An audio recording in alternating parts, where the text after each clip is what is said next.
Welcome back to the State of the Arc podcast. My name is Mike. My name's Kason. This is the third episode of our Nier Replicant analysis, and it is now fully Nier Replicant. Because I was planning on playing through all the endings in Gestalt as well as the new Replicant, and I very quickly decided against that. Because well, the C route is you have to kills you. You have to get all the weapons in the game in order to unlock ending C or D, right? And you have to do a bunch of side quests for that.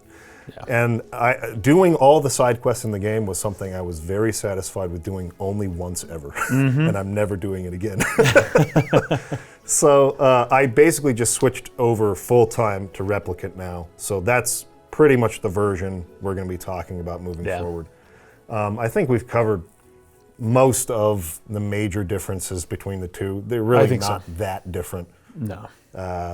But anyways, unless anybody else out there has like a really interesting change between... I'm sure someone might. ...the PS3 versions, or maybe just Gestalt in general with the older Nier character versus the other version that's out now, the Replicant 1.224. I don't remember all those numbers. 4365. I had a note. I'm pretty sure I deleted it. The version upgrade that we've just got a few months ago. If you know of any more differences, let me know. But I just did not have the time or the will to play through all of those endings again in both versions. So pretty much just going to be moving forward now with Replicant. Before we get started, just want to mention really quickly, we've been talking about bringing the show back to a weekly schedule once we hit a certain stretch goal on Patreon and Subscribestar. Yeah. And we are, that close. We are that close. We're about $50 away between the two platforms from that goal. So, if anybody, we're going to bring this up every time. It's just a reminder. Nobody has to feel pressured or anything like that. Times are kind of tough, and if you're struggling financially, of course, we would not expect anybody to go out of their way. But if you appreciate the show, if you like what we're doing, you'd like to see it turn into a weekly schedule, we are about that close to getting there. So check out our Patreon or Subscribestar pages. Just keep in mind that we have to have a cutoff at some point. Like, there has to be a cutoff where it's like, well, you're at, let's say, 1995. Just do it. Why can't you keep going weekly? Just do it weekly. Yeah, exactly, right. And it's like, sometimes it feels arbitrary, but that cutoff has to be somewhere. So if it dips below 2,000 again, which is generally what happens, it's expected, like when the payments come around at the end of the month, like people will fall off. Yes, that does happen. Generally, you want to have a little bit of a cushion, a little more than the 2,000 to kind of like compensate for that. So if it dips back below 2,000, we're going to go back to monthly again. And then if it goes back over 2,000, we'll go back to weekly again. That's just the cutoff we had to make somewhere. It's awkward, but that's what we have to do. It's just what we have to do. So anyways, it's really close, but if you have been enjoying the show and you're eager to see it return to weekly, because we're going to be voting on a new game here around the corner. We're pretty much, today. That's right. After today, we're going to have like one more episode on Nier. Yeah. And mostly then comments. And after that, we're going to be doing a vote. And that vote is now live on Patreon and Subscribestar. So if you want to vote on the next game, at the $5 level, you can you have voting rights, and you'll be able to submit questions for our exclusive podcast. That's only for the supporters on there. So anyways, those games, I've decided, since I'm putting Final Fantasy X in there, right, I'm going to put it up against Final Fantasy VI. Oh, smart. And then... I was going to say, you may as well not do a poll. Yes, exactly. If a Final Fantasy game is on there, it will win. It will win. But here's especially a wild card. 10. 10 is a lot of people's favorite. Here's a wild card. Final Fantasy X, Final Fantasy VI, and the only game that I feel like could possibly upset them is Xenogears. Oh, okay. All right. So those are the three to vote for the next game that we'll cover after Nier. And Dang. Again, if we hit that goal here in the next couple days when this goes live and stuff, we will finish this Nier analysis up next week, and then the following week we'd be on to Xenogears. So, Yeah, or whatever you vote for, I guess. I hope it's Xenogears. That was a Freudian slip. A Freudian slip. I hope you pick Xenogears, but it could be Final Fantasy X, which I've also been wanting to replay. You know, I have not played Xenogears, really. Oh, dude. Yeah. You think this game is wild? You think Nier is wild? Dude. Okay, anyways. All right. So there's that. We need to make some corrections from last week. Okay. So we said that the title screen intro, I saw the comment here, yeah. yeah, it was changed so that you don't have Kaine's rant Yes. at the beginning of it anymore. Apparently that's not the case. If you just have to wait Yes. a while. So you let Yes. you let it play all the way through, and it'll play through what the Japanese version of the title screen little demo movie was. Yeah. And then if you wait through that cycle and go back to the start screen and wait again, and it starts the demo again, it'll do the American version or the Western version, the English version, where Kaine does have the rant. Yeah. So it's still there. It is still there. That's good. In the remaster we're talking about, the newly released version. Also, the wiki page for Nier completely lied to me. It was giving me false information. About Fira is not 5 and then when 10. we first meet her. She's the same age as the King of Assad, which is 10 and 15. So that's on the wiki.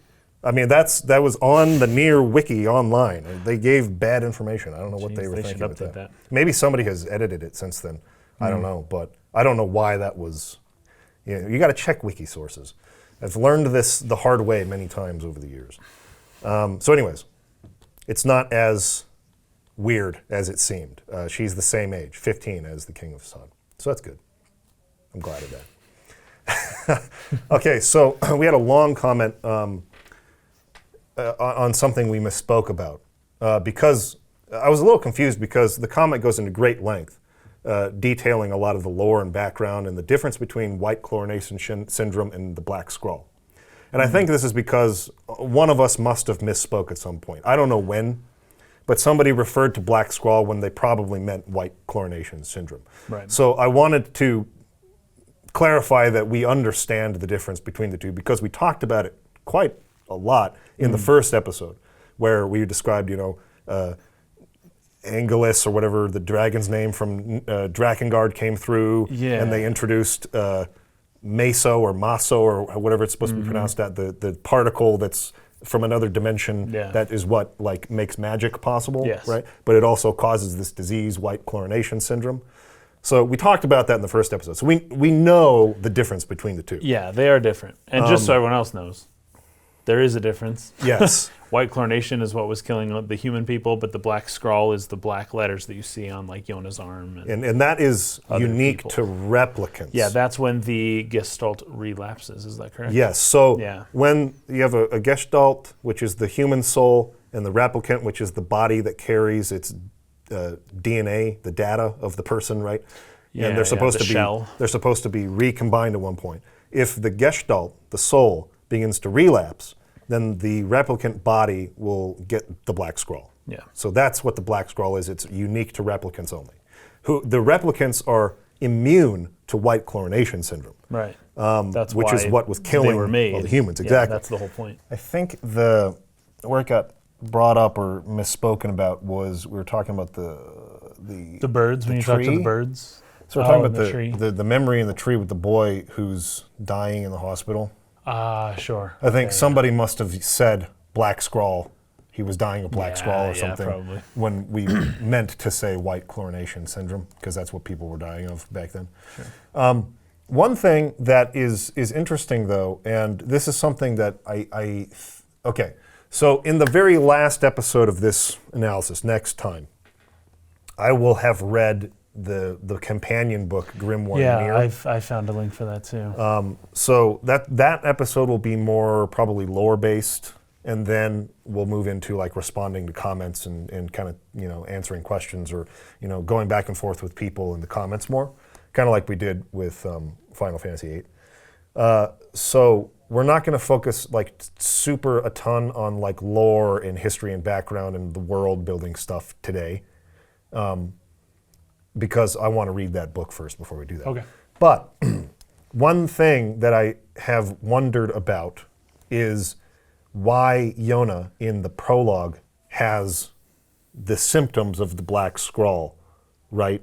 Like you see the words and the letters and stuff like Yeah. that. But the people in that time didn't have black scrawl; they had white chlorination syndrome. You mean back in the day? I'm pretty Yeah. sure it's because of the book. Yeah, so she touches the book. She and touched Grimoire Nier, Noir, right? so there was actually 2 Grimoire Noirs. There's one and there's a copy. So they're both Grimoire oh, they're Noir. both Noir. But Okay, I didn't know that. when Nier touches it, right, like he is like compatible. His DNA is compatible, and so like that, I think that's the moment where he becomes the first Like it Gestalt. selected him. Yeah. Because he's like the first like Gestalt who keeps his sentience, I guess. The first Gestalt who's like actually stable, and she touches it and she's not, and so like.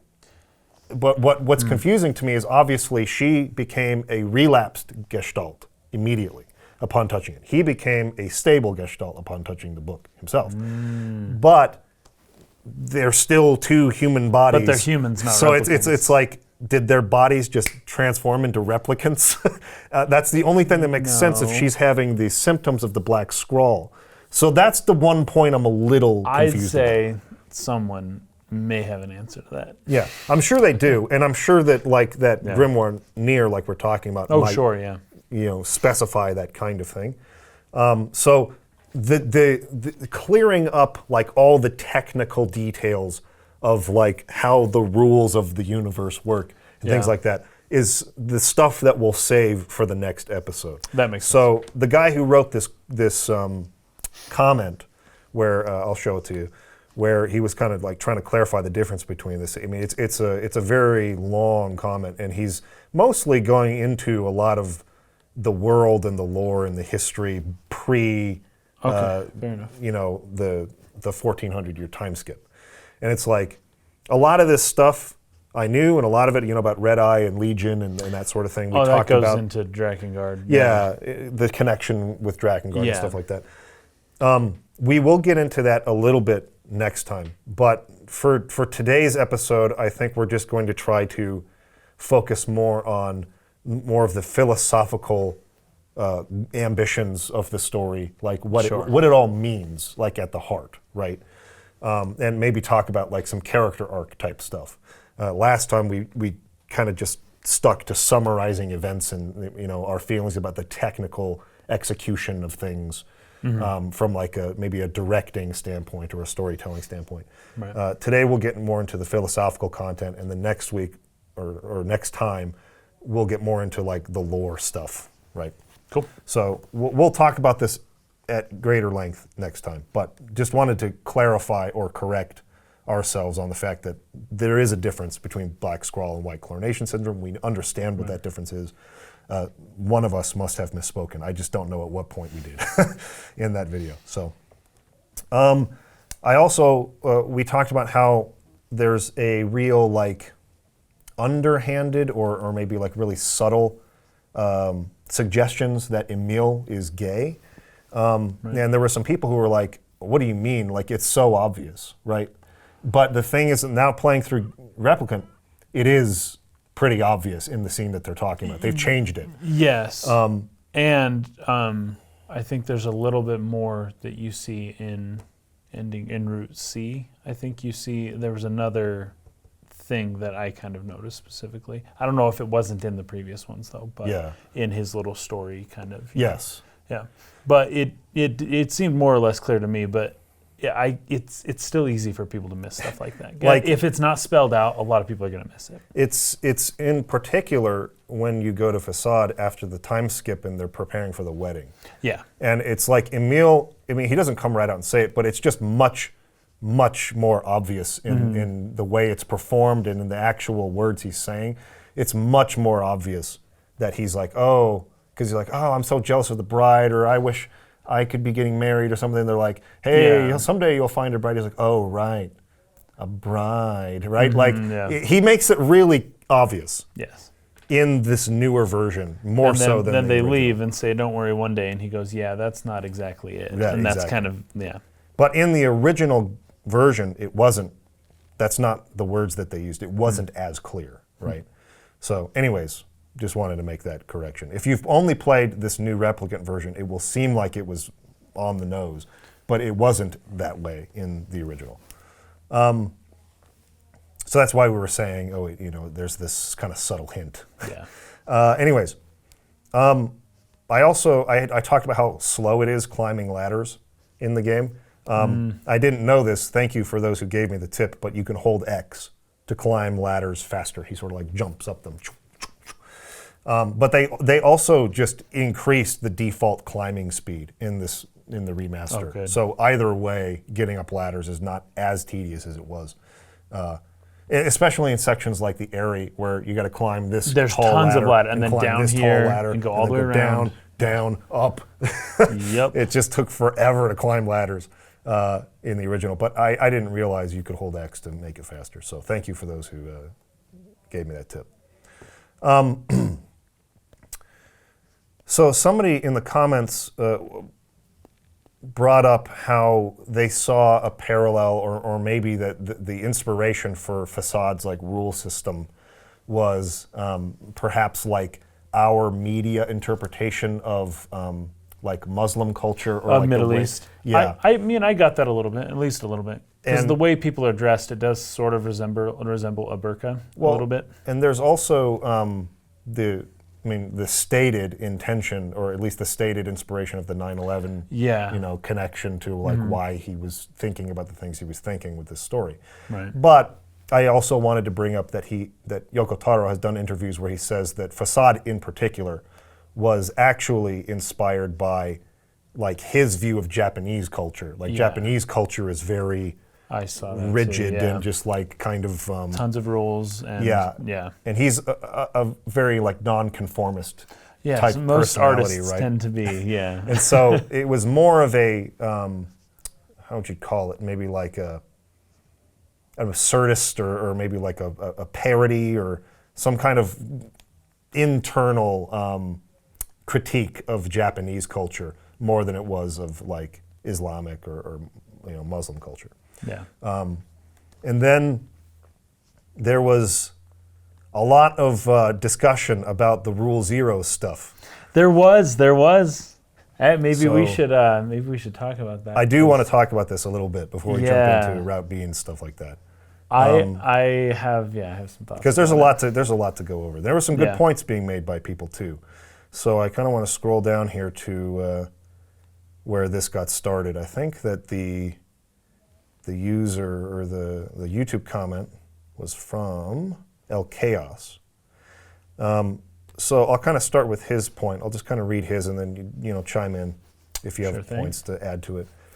So he says, I don't know, that whole Rule Zero business sounds less like forcing democracy and Nier's own morality and ethics down their throats, and more like making sure that the rigidity of their system doesn't end up dooming them at some point in the future when they have to face a situation that their rule set didn't foresee, which was the whole point. Right, obviously. Because they had conflicting rules about whether they could go save the Prince of Assad in the... Yes. So Nier said, hey, I've got this really cool system called democracy, and it will fix all of your problems. I mean, yes, like, fair point. But I think... There's an issue that your monarchy Yes. and rule system does not quite address. I have a much better way of doing it than you. And it's not like a total refutation, but it's just like here it is as like a fallback, or like in the case where the system has a barrier that you don't know how to fix. Here is a way that you can. Yes. I can see that point of view. And it's Rule 0, which is ahead of all of your other rules that you have made. And it's above all of those rules. A couple more comments, because there's Blue Mew, but then there's also Good Guy who brings up something. So Blue Mew says, exactly, if applied to the real world, they would have doomed themselves long ago. It's just not a substantial or sustainable society, and there would be far more issues. It only works in a fantasy setting or the game because you can control how much is shown. So playing that section to me made their society feel oppressive and wrong in that respect, actually thinking it through. Nier gave them a contingency plan, nothing that was forced on them. There are a few times Taro's execution or theme only work in his games, but not when applied to reality. Not sure if that is because he chose to view it in such a limited way because there are obvious flaws. So yes, like obviously the point of it is to be used as a contingency for when the rule system contradicts itself. We get that point. Now, good guy comes in and says, I think their point still stands actually. If you approach them with the assumption that they'll have their reasons, then there's no need to add anything of your own. If they have their own reasons and internal sense, then there is probably a reason why they never added such a rule. There's also a surprising amount of hubris to not only add a rule of your own, but essentially make it the highest rule of the land by making it number 0 instead of just adding it in the end. The rules already seemingly contradict one another in parts, and yet they seem to be fine. While your intentions were good... Because they can always make another rule. They didn't need Nier to tell them that they could make another rule or supersede a rule. They could always have made another rule because that's how they're decided. That's why they have so many rules. As a contingency to they're like, their own shoot, we need a new problems. rule. Boom, new rule. They have 20 million rules. It's like they can just make new ones to solve whatever problems. That's the reason they have those rules, right? Right.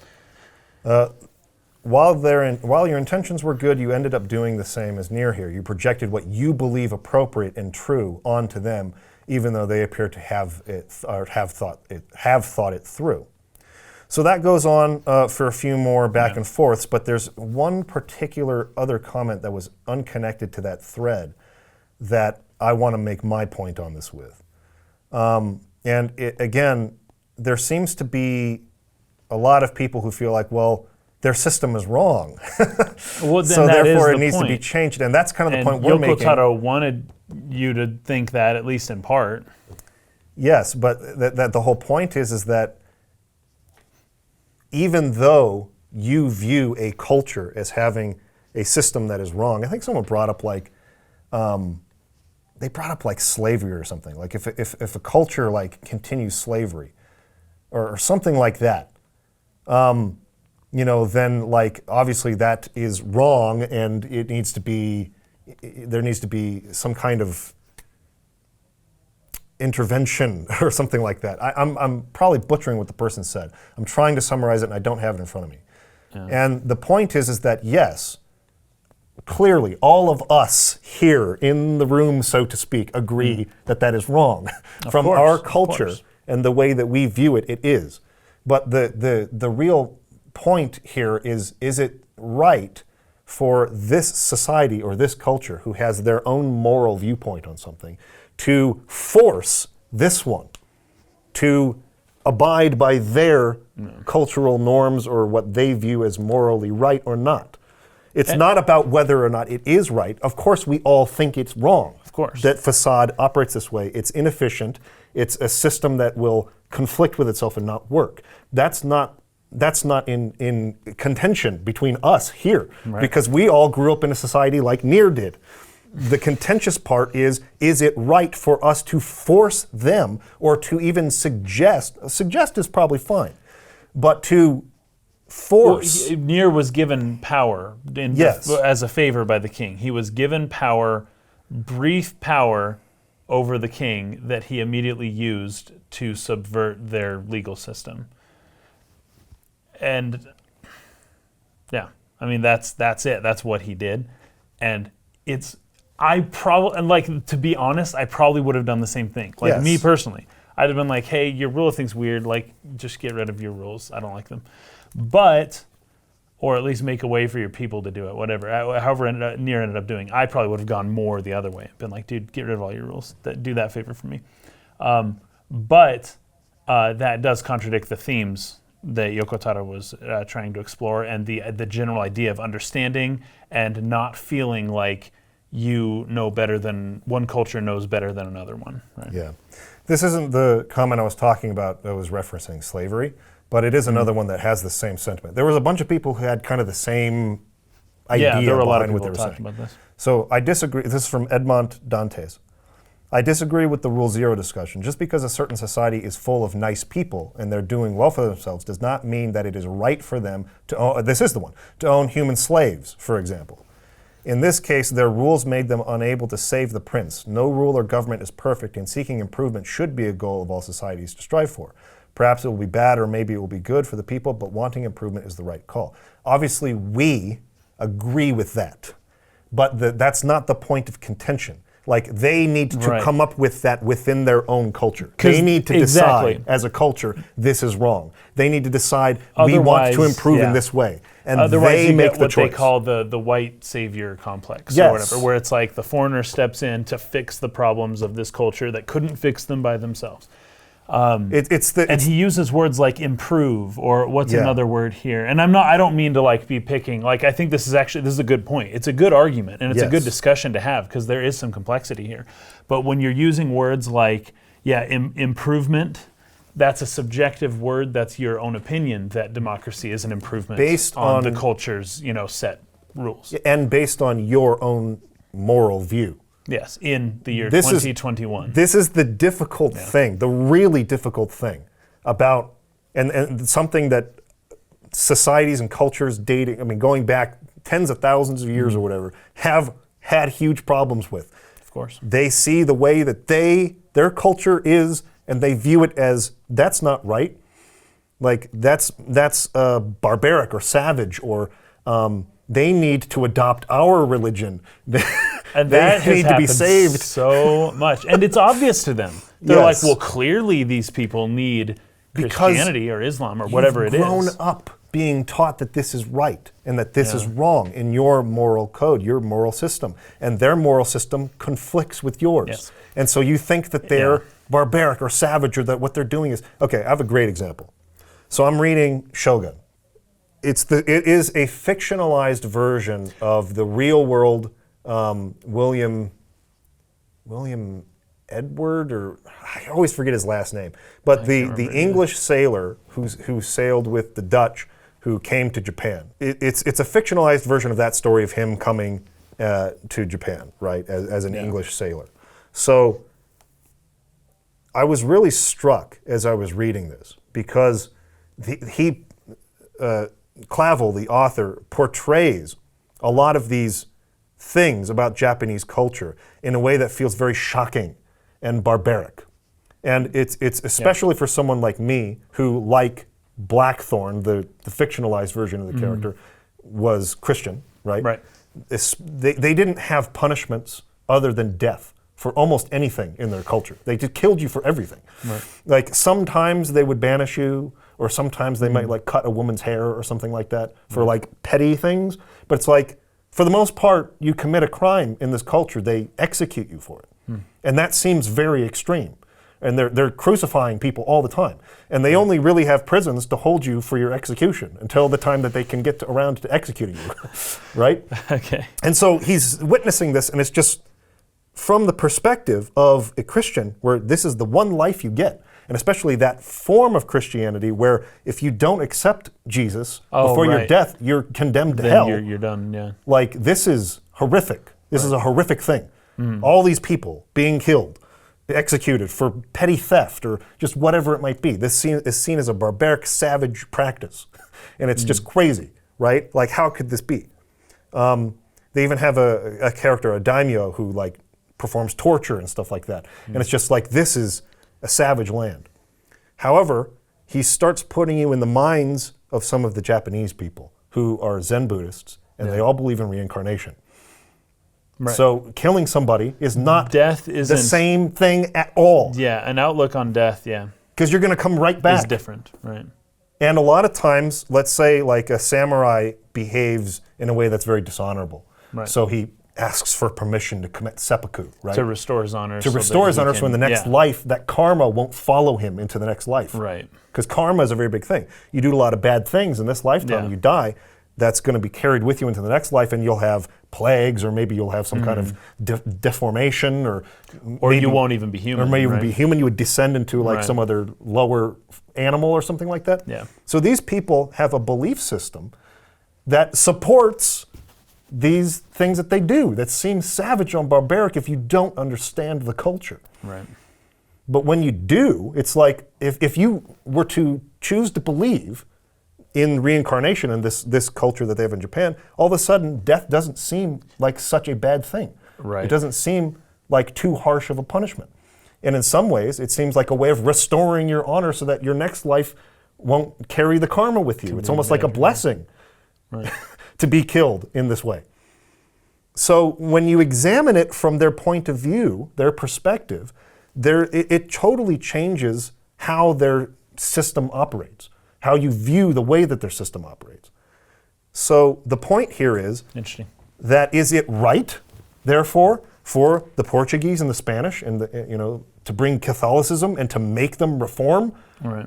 Or even the English or whoever else comes in with their Protestant version of that and to force them into believing this way?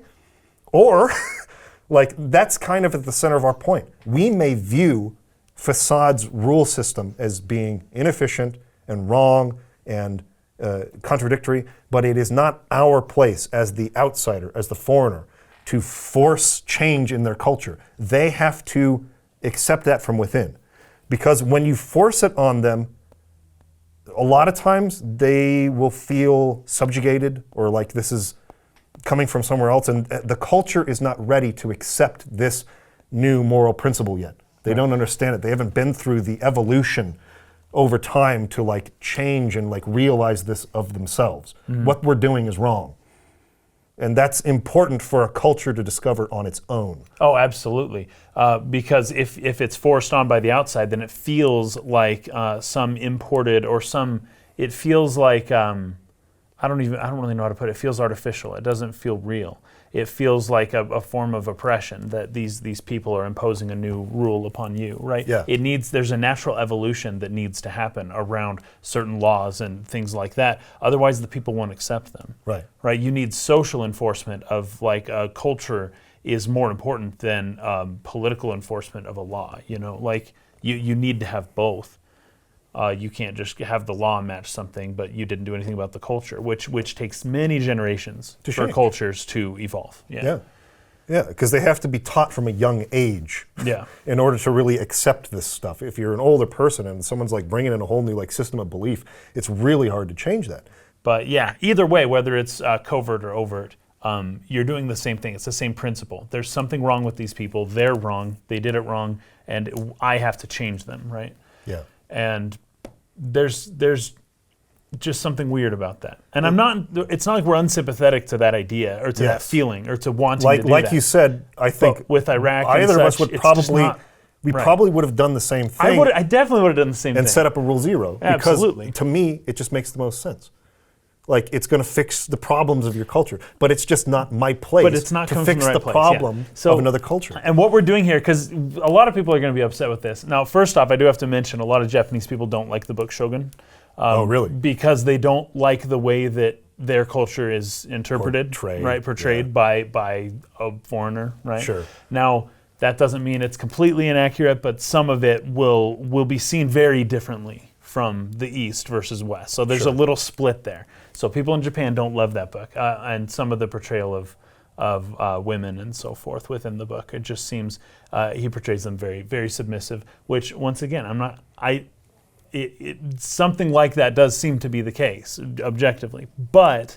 Yes. So Japanese people would say, "Oh no, don't read Shogun. You should read this book that's written by a Japanese person 500 years ago," and that'll make you understand things. And they're probably right. Sure. I just don't know of any of those, but they're probably right.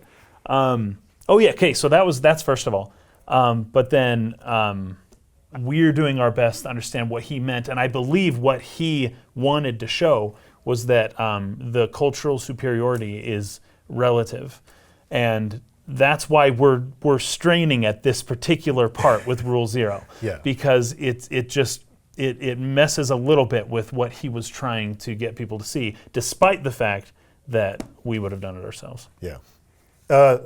Hopefully that's clear now. We're trying not only to blast our own views into your brains through this podcast.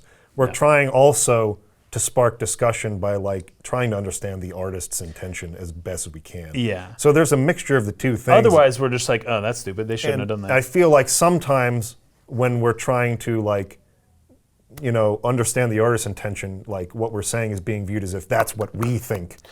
And that's not always the case. There were many comments to that such, especially with the political angle with Iraq and stuff. Yeah.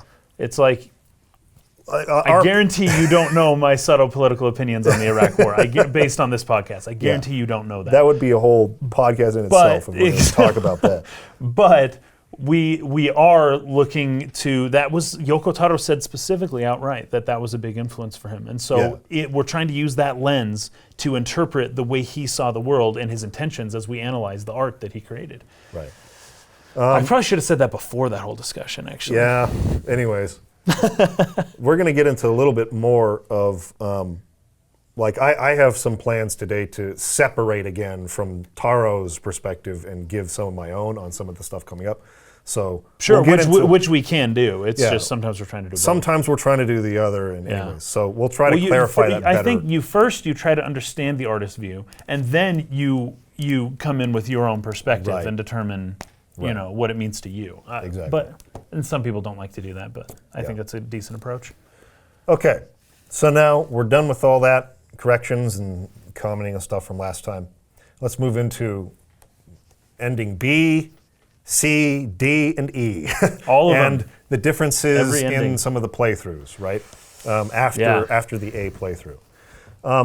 It's important to note that there are a couple of key pieces of added content to the Replicant version that were not in the original game. Yes. Episode Mermaid, which is a scenario in Seafront with a wrecked ship. Yeah. Now, it's also important to mention that while both of these feel new to this version of the game, they're not really new because they're based on old stories that were written previous, right? They're short stories that were in Grimoire Nier, that companion book. But was only in Japan, right? That only came out in Japanese. Yeah. So ending E is one of those things, is one of those short stories. And then another one was Episode Mermaid, but Episode Mermaid was actually, I believe it was intended to be in the original game, but was cut. Oh, really? So they were planning on putting that in the original release, but it got cut due to time and budget constraints and whatnot. So that's been put back in. That's not to say that they had designed anything. I don't know if they had. They might have chosen to cut that way before they actually built any assets or did anything. Oh, way ahead of time. But I have no idea at what point that was cut. What I've heard is that was originally intended to be in the other game. But anyways, it's in this version now. So we're going to go over that a little bit, and we'll go over ending E, which are both significant in terms of what they add. But I think probably best to just start out with how Route B opens up. So when you finish the A ending, the first ending, you beat the game all the way up to the Shadowlord, you finish the game, you see Nier and Yona as kids again, kind of lying there in the village, and they're at peace, and they got the lunar flower, whatever it's called. Which we had questions about that scene, and I don't know that they were. I did see one comment said this had to have been before. Yeah, and it has to be a flashback. There was one person who was saying the endings A and B aren't literal; they're more Anyways, I could see that being true, as in this is not a chronological next thing. After Nier and Yona leave the Shadowlord's castle, they are at home. I don't think that's the case. I think this is more of a. Well, I was wondering if they had been replicated. Oh, right. In the future, but it didn't sound like that was going to be possible. I don't think that's possible. Right, so it had to be a flashback. So I believe that it's a flashback. But anyways, the Route B opens up after the 5-year time skip, and even after going into the underground facility of the mansion, of Emil's mansion. Yeah. So after he's already been transformed into the skeletal monster and gotten control of magic, and they come back to save Kaine. It's right when Kaine is reawakened from petrification. That is where each playthrough begins again in the New Game Plus, if we want to call it that, of each route. Yeah. So you don't go all the way back to the beginning again. You basically start at the halfway point and then go to the end. And I don't know if anybody else experienced this. I heard a couple of other people in the streams that I do for Discord, for Patreon, people talking about they had this similar experience. But I had played really late into the night and early morning of the next day, and I was ready to go to bed. But I was like, okay, I finished ending A. Let's just see how Route B opens up real quick. Oh, jeez. Oh, no. Oh, dude, and you're just gonna miss all of it because And you just it's a book. It's a text again. it's another text. It's just a ton of black text screen with text for and a you long get time. like 3 short stories Yep. about Kaine's past. Kaine's life. Yeah, And in total, it's maybe 50 minutes worth of reading. it's quite a bit. And so if you get into that at all, even like 5 or 10 minutes in, I'm like, oh man, I have no idea how long this is going to be, but I feel like I can't stop now because I don't want to have to redo this again. Yeah. And I have no idea how much longer it's going to be. And then an hour later, I like finally get through it. That sucks. So I think that unfortunate circumstance behind the fact that I really needed to go to bed because I needed to be up for work the next day was part of the reason why it frustrated me as much as it did. Did it taint the experience? But I felt it was just way too long. It's very key and important character information, right? It is. And it's well written. It's not like it's hard to read. Extremely well written. It's good. Yeah. It just is a lot It is just a lot. right at the beginning. Maybe there's a way to break it up, or I have a suggestion for how they could have done it in a minute. But let's talk a little bit about what those scenes entail. Yeah. So the first one is Kaine. She's really young. I don't know the exact age, but maybe like 10 or something like that. Yeah. She's just a little kid. It's a very good story. All these stories are very good. They're very well written, well done. Visual writing, written in a visual way. I've got a few notes on that here. But she is being bullied and harassed by these kids about her age, you know. Basically stoned. And they're throwing rocks at her, yeah. And it's so funny because it explains, at first you don't know what's going on, but it explains kind of just in general that this girl, she's got a hard time, she's got a lot of thoughts in her mind, and things aren't going well for her, it seems. And then a stone comes out of nowhere and you hear the laughing, mocking of the people around her. This is very good to me, I think, specifically because I'm just a sucker for like young kids that are having a hard time, you know. Yeah. That's an easy way to Emil pull at my was heartstrings. your favorite character. Yes, Emil was my absolute favorite. Yeah. At least in part for that reason. The innocence of a young kid being, you know, exploited or ruined by some punks that need to be taught a lesson. Yeah. That's something that most stories like that will get me to, you know, have my interest, I suppose. But there's some writing here that really made it kind of, this is such good writing. Here's an example of some really good writing. Okay. This says, so the child had what is described, so as these stones come hurling in at her, and she's hit and blood is like going down her face and she's not feeling well and she was like upset before. It says a heartbreaking smile crept across her face. That's very visual. That's good writing because you can imagine that like it's almost the here we go again, like she's smiling, but it's not. It's a heartbreaking smile, right? It's just like she's used to it, and she gets that smile that you can imagine eventually turned into just part of her personality, being like learning how to shut off, I guess, your emotions from the world. So you would even smile as something like that happens ever. But a heartbreaking smile, I could picture that in my mind, like so easily, and I was just like, that's bad. This is the prose version of show don't tell, right? Yes, exactly. So rather than saying, I don't know, like describing it was the night, smile it was nighttime. You would describe the pale streams of moonlight streaming through the window and reflecting off the glass. Yes. That paints a picture in the reader's mind and of you the can scene. see it. Yeah. Right. It's that kind of It's thing. that kind of writing. So and we it's learn very well done. We learn about the reason why she's being persecuted, Yes. which we didn't get much of a hint of necessarily in the A playthrough.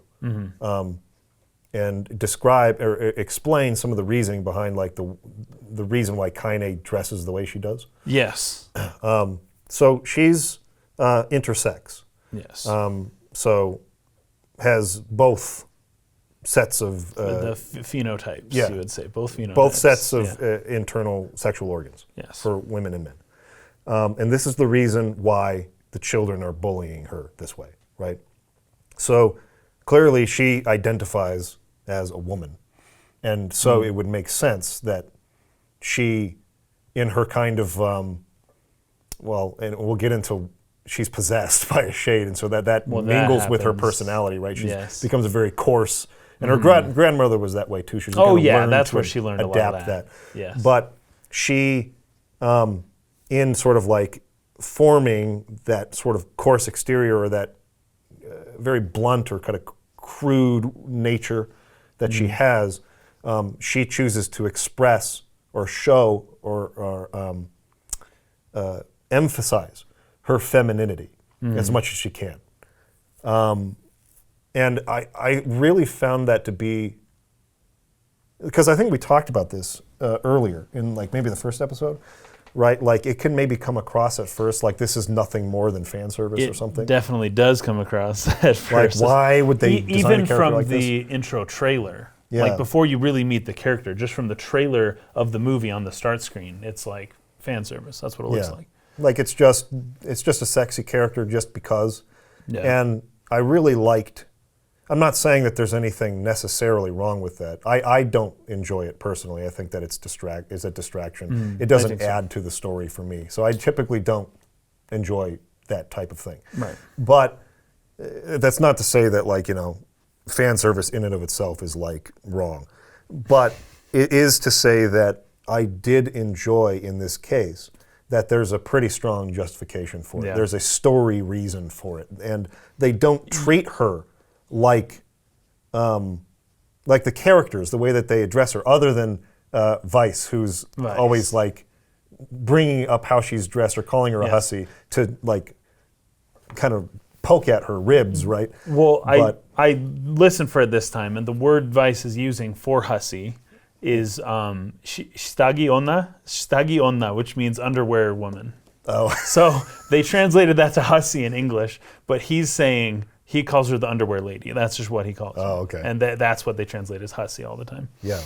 That's fun. So, anyways, I liked this. I liked this dimension to the character, and I liked Yeah. it's just really unique. You don't see this often. And yeah, I mean that's why the kids are bullying her. They're throwing rocks and like essentially she's like bleeding, and Yeah. her grandmother comes up, Throws a rock back. throws Yeah. a rock back at the kids, starts beating them up, and then she's She's a tough woman. Yeah. tough woman, shouting a lot of profanity. You can kind of see where Kaine picked up on a lot of her mannerisms and stuff, and so kind of helps her and takes her home. So that's like the first little short story. Yeah.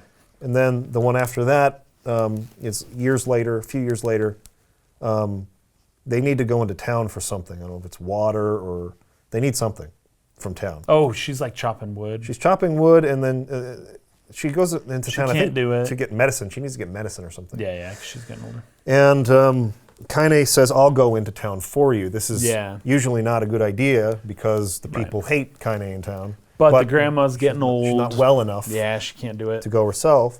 So Kaine agrees to go. And in doing so, she runs into like the leader of these bullies. They have a little bit of Yep. a spat, and then But he doesn't. I thought that there would be another incident, Yeah. but he kind of leaves her alone. yeah, It seemed like they hadn't seen each other in a long time. yeah, and then the shopkeeper, where she's going to get the medicine, he is warm. Yeah. He's accepting of her, and tells her about there's a portrait of some kind in the shop, and I think it was his daughter, right? Yeah. And his daughter had died or whatever, and he talks about like the importance of having this portrait of his daughter and stuff, and he says, I don't have need for these crayons anymore. You can take them if you want them, because I think he had been the one to do the portrait or something like that. So she takes the crayons and the medicine with her, and she decides to try and draw a Her picture of her grandmother. It's not very good, Well, but okay. it's from the heart, Yeah. and her grandmother loves it for that reason. Yeah. Right? They said it barely even resembled like a human figure, just at all, just in general. It does make me wonder, though. There is something, I don't know, because this comes up quite a bit with the crayon drawings, especially in these alternate endings. Maybe not quite a bit, I think at least twice. But it's interesting enough to, I think, point out that when Kaine, I didn't get the impression that these were colored crayons. Yeah. Like elementary school kid crayons. I got the impression that these were more like colored charcoal pencils or charcoal something that could be used by a professional to possibly make something good, which is not the Crayola crayons. No. Although I'm sure somebody could surprise me with some good Crayola art. But I don't know if that's real, but that's the way I envisioned it. And as soon as they defined how her picture didn't look good and looked wrong and she kind of messed up and it just looked horrible, it made me, I don't know if there's anything here, I doubt there is, but what a shade looks like to me is a poorly drawn person with a crayon, and the shades have like lines and what would you call them, like segments and squiggles kind of all around their body all the time, and then they just have 2 yellow dots for their eyes, and it does look like something a kid would draw if they had a black and yellow crayon, right? And they're trying to draw a person, and it's just kind of a squiggly, here's the head, and that is what the shades look like to me. So I don't know if there's a real connection here, but at the very least, I kind of like to think that, just in general, that the shades resemble a crayon drawing of a person, because this image does end up having value and somehow is able to capture the essence or the spirit of her grandmother in a way that even later on, even the apothecary will admit, like, wow, this looks just like her. This is great. And it's like, well, it may have resembled her spirit, which is what the shades are supposed to resemble. That's an interesting thought. Yeah. That's actually, I do agree that the shades do look like a kid drew it with a crayon almost. That's an interesting thought. And mostly the human, not the big, monster shades. Right. Those are a different story. But yeah, so there's that. And the grandma loves it. Yep. She loved the picture. She was like, oh my gosh, she just started breaking out laughing like the whole time. She was just laughing. Kind of thought it was because it was so bad, but it really improved her grandma's health from then on.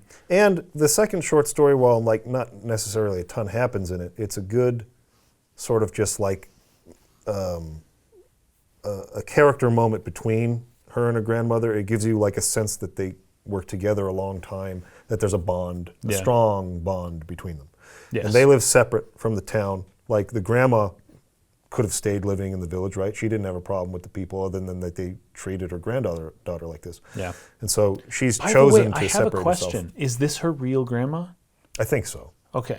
I couldn't tell if it was a woman that was older that took her in and that she called grandmother. They do mention something about Kaine's parents, but it is totally escaping me right now, what that was. I'll have to go review the story again. Yeah, I'll put up some caption or something pending.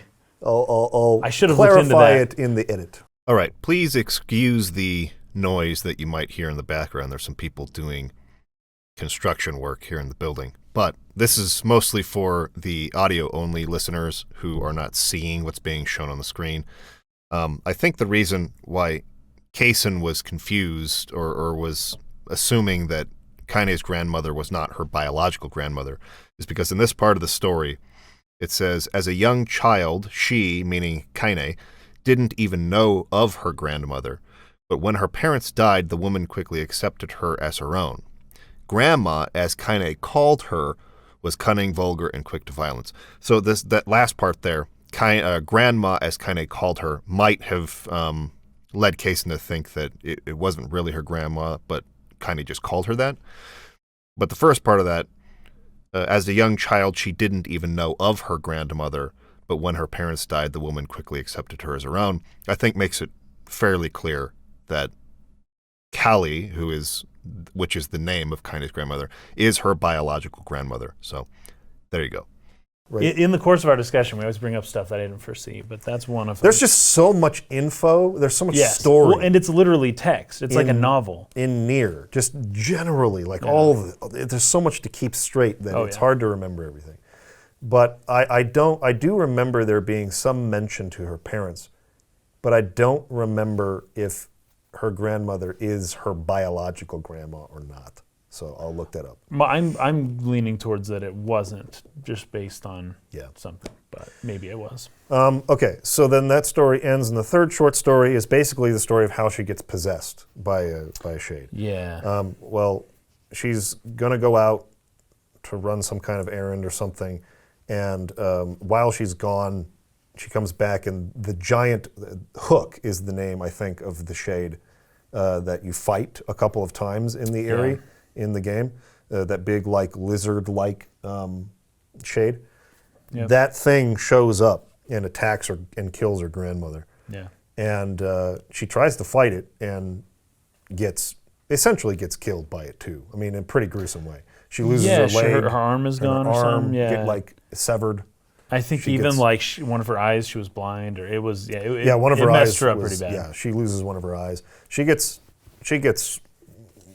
killed in a very gruesome way. Well, she's on the brink of death.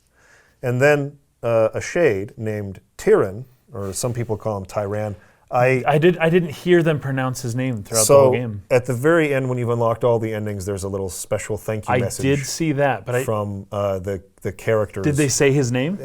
Kaine says Tyran Shut up, Tyran. You'll just make things complicated. Ah, okay. in that, so that's why I'm calling him Okay. Tyran. I know a lot of people call him Tyran.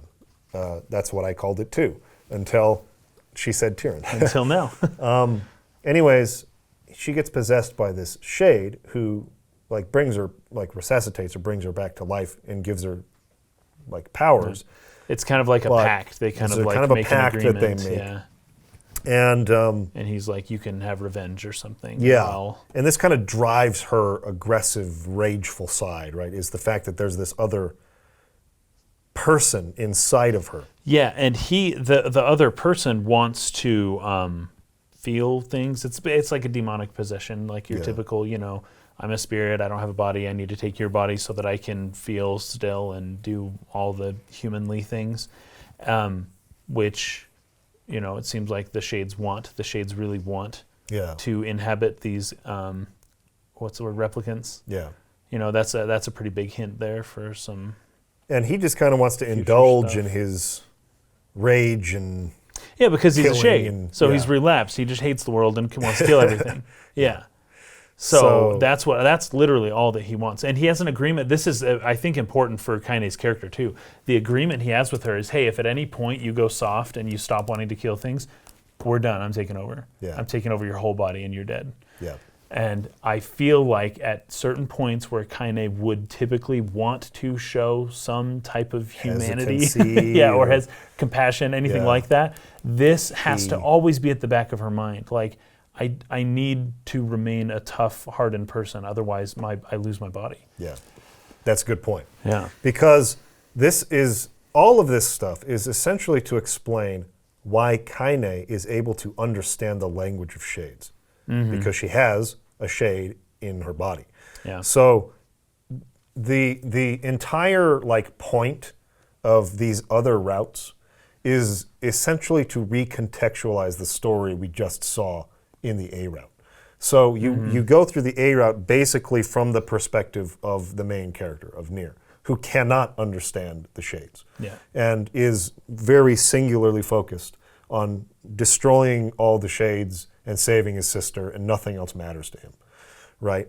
But with Kaine now, as a party member, and the whole playthrough is meant to be sort of her perspective, which I think is a shame that they didn't make her the playable character Yeah. in Route B. I wonder if there was some difficulties about that, but at least in Route E, you do get to play Yeah. as her briefly. In this remastered version, the newest version Yeah. just came out, ending E gives you the ability to play as Kaine now. Which does make me wonder if they may have wanted to do that before, but didn't or couldn't for whatever reason, Yeah. right? But and this is what they do in Nier Automata. You Oh, play yeah. through as 2B through ending A, and then you play as 9S through Mm-hmm. more or less the same bosses and a lot of the same things, but it's from his perspective because he can hack, and so he gets to see Mm-hmm. Yeah. more of the thoughts of the robots that you're fighting, and it's meant to recontextualize what you're doing. Okay, so I want to put that out there that this is the intention of Route B. The whole intention is to recontextualize the story and give you the other perspective, the Shades perspective. I will precurse everything I'm going to say about that by saying I really, unfortunately, I don't think it was done that well. You know, I really love the concept of that. I love the concept of here's your original playthrough. This is what you think was going on. Now we're going to have you play it again, but now you're going to see these added scenes of context, and it's going to change how you think about it. yeah. Love to death the concept, the idea Yes. of that. I think that in too many ways, Taro took the easy route. Yes, and that became clear when we fight the wolves again Yes. in the facade. Yes. That's where it was just like it kept doing the same things over and over, Yes. right? The shades are very innocent, good, lovely Yes, people. And that's the every problem. time they just keep going, and they only needed to do it once before you automatically like insert that into your previous playthrough. Yes. But it was done a little too much. I felt like it takes the easy route in that in almost every circumstance, maybe aside from the Mermaid episode, it's just about which is really well done. tricked you. You actually killed a kid Yeah, good job. who was not aggressive at all. Nice job, guy. Yeah. You should feel guilty about what you did. Yes. It leaned too hard in that direction, and what I think I would have rather seen is building a moral gray area where it's like it's hard to decide who was right and who was wrong, because that's what like the reality that he was inspired by, right, Is more gray than is black and white. much Yes. harder to determine Absolutely. who's right and wrong. Yeah. Because if you look at it from this perspective, I can see that. If you look at it from this perspective, I can see that. As long as you're not, I guess, too ideologically driven yourself, right? And you're like sure that you're right about the things that you believe. If you're trying to examine an event in an objective way and to detach yourself from it and to really examine the points of view, it gets difficult in a lot of the more real, in a lot of conflicts in real life to decide who's right and who's wrong. That's not to say that that's always the case. Sometimes it is more clear than others who's right and wrong. I'm not, trying to make any definitive statement about that. What I'm saying is that I would have found it personally more interesting had that been the attempt. I think so, too. I feel like in too many cases, it's made black and white in a way that is too simplistic to be interesting to me. And none of these were more flagrant than the junk heap scenario. The little kid shade. I didn't like the junk heap scenario in the A, and I didn't like it in the B either. It was my least favorite, yeah. And it's just like, I don't know. I had problems with Gideon to begin with, right? I know. Everyone- Gideon just annoyed me from the start, Yep. and I didn't sympathize with him. And even in the A playthrough, I could tell like it was his own fault. It was Gideon's fault his brother Yep. got hurt or died or whatever. It was not, and he looks and sees that robot, and he like blames the robot, but the robot didn't do anything. Right. Now we don't know anything about the shade at that point, but in the recontextualization of that scene, it's like the shade and the robot are kind of just looking on, and the shade even expresses like, "Oh man, they seemed nice. Like that's too bad. I really wish something could be done about this." They had nothing to do with it. They had no ill intent. They're completely innocent. They just play together and they like talk about traveling the world. Yeah. And he's just a little boy who just loves his robot friends so much. And it's My just robot pure friend. innocence. Yeah. Nothing. And I don't know. It was. I think what is meant to happen is you're supposed to go, "Oh no, I feel so bad about what I did," but I don't. And I here, don't feel bad because this is arbitrary. The storyteller chose to Yes. withhold this from me, yes, on purpose. and there was no way for me to know this. There's no reason to feel guilty about it, in my opinion. And I feel like that idea could have been executed in these scenes better. What were you going to say? Oh, I agree with that just in general. I was going to say something along the lines of, I have questions about the shades in general because aren't shades relapsed gestalts? Isn't that the idea? I know where you're going with this, and I have the same issue, yes.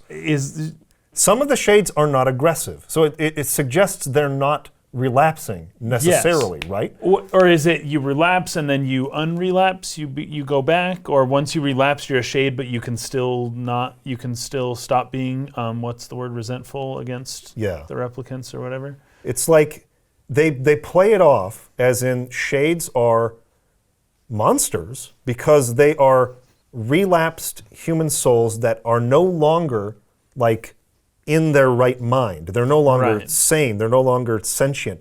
They're mindless. They're aggressive. They Yes. come in and kill people. And they're resentful of like the replicants. As far as what I could tell, they're resentful that, oh, you guys have bodies. I want one of those. Like, I'm Yeah. supposed to have that. You give it to me. Yeah. I'm going to kill you. and like Hook and a lot of these giant shades that are like gigantic monsters that just come in and like murder Yeah. people, like Kaine's grandmother, and even in the Aerie, like picking up the little pods and like throwing them around and stuff. Mm-hmm. Like clearly they're dangerous. There is very good reason for people to be afraid of shades. Absolutely. And to defend themselves and to kill shades because they're being attacked by them.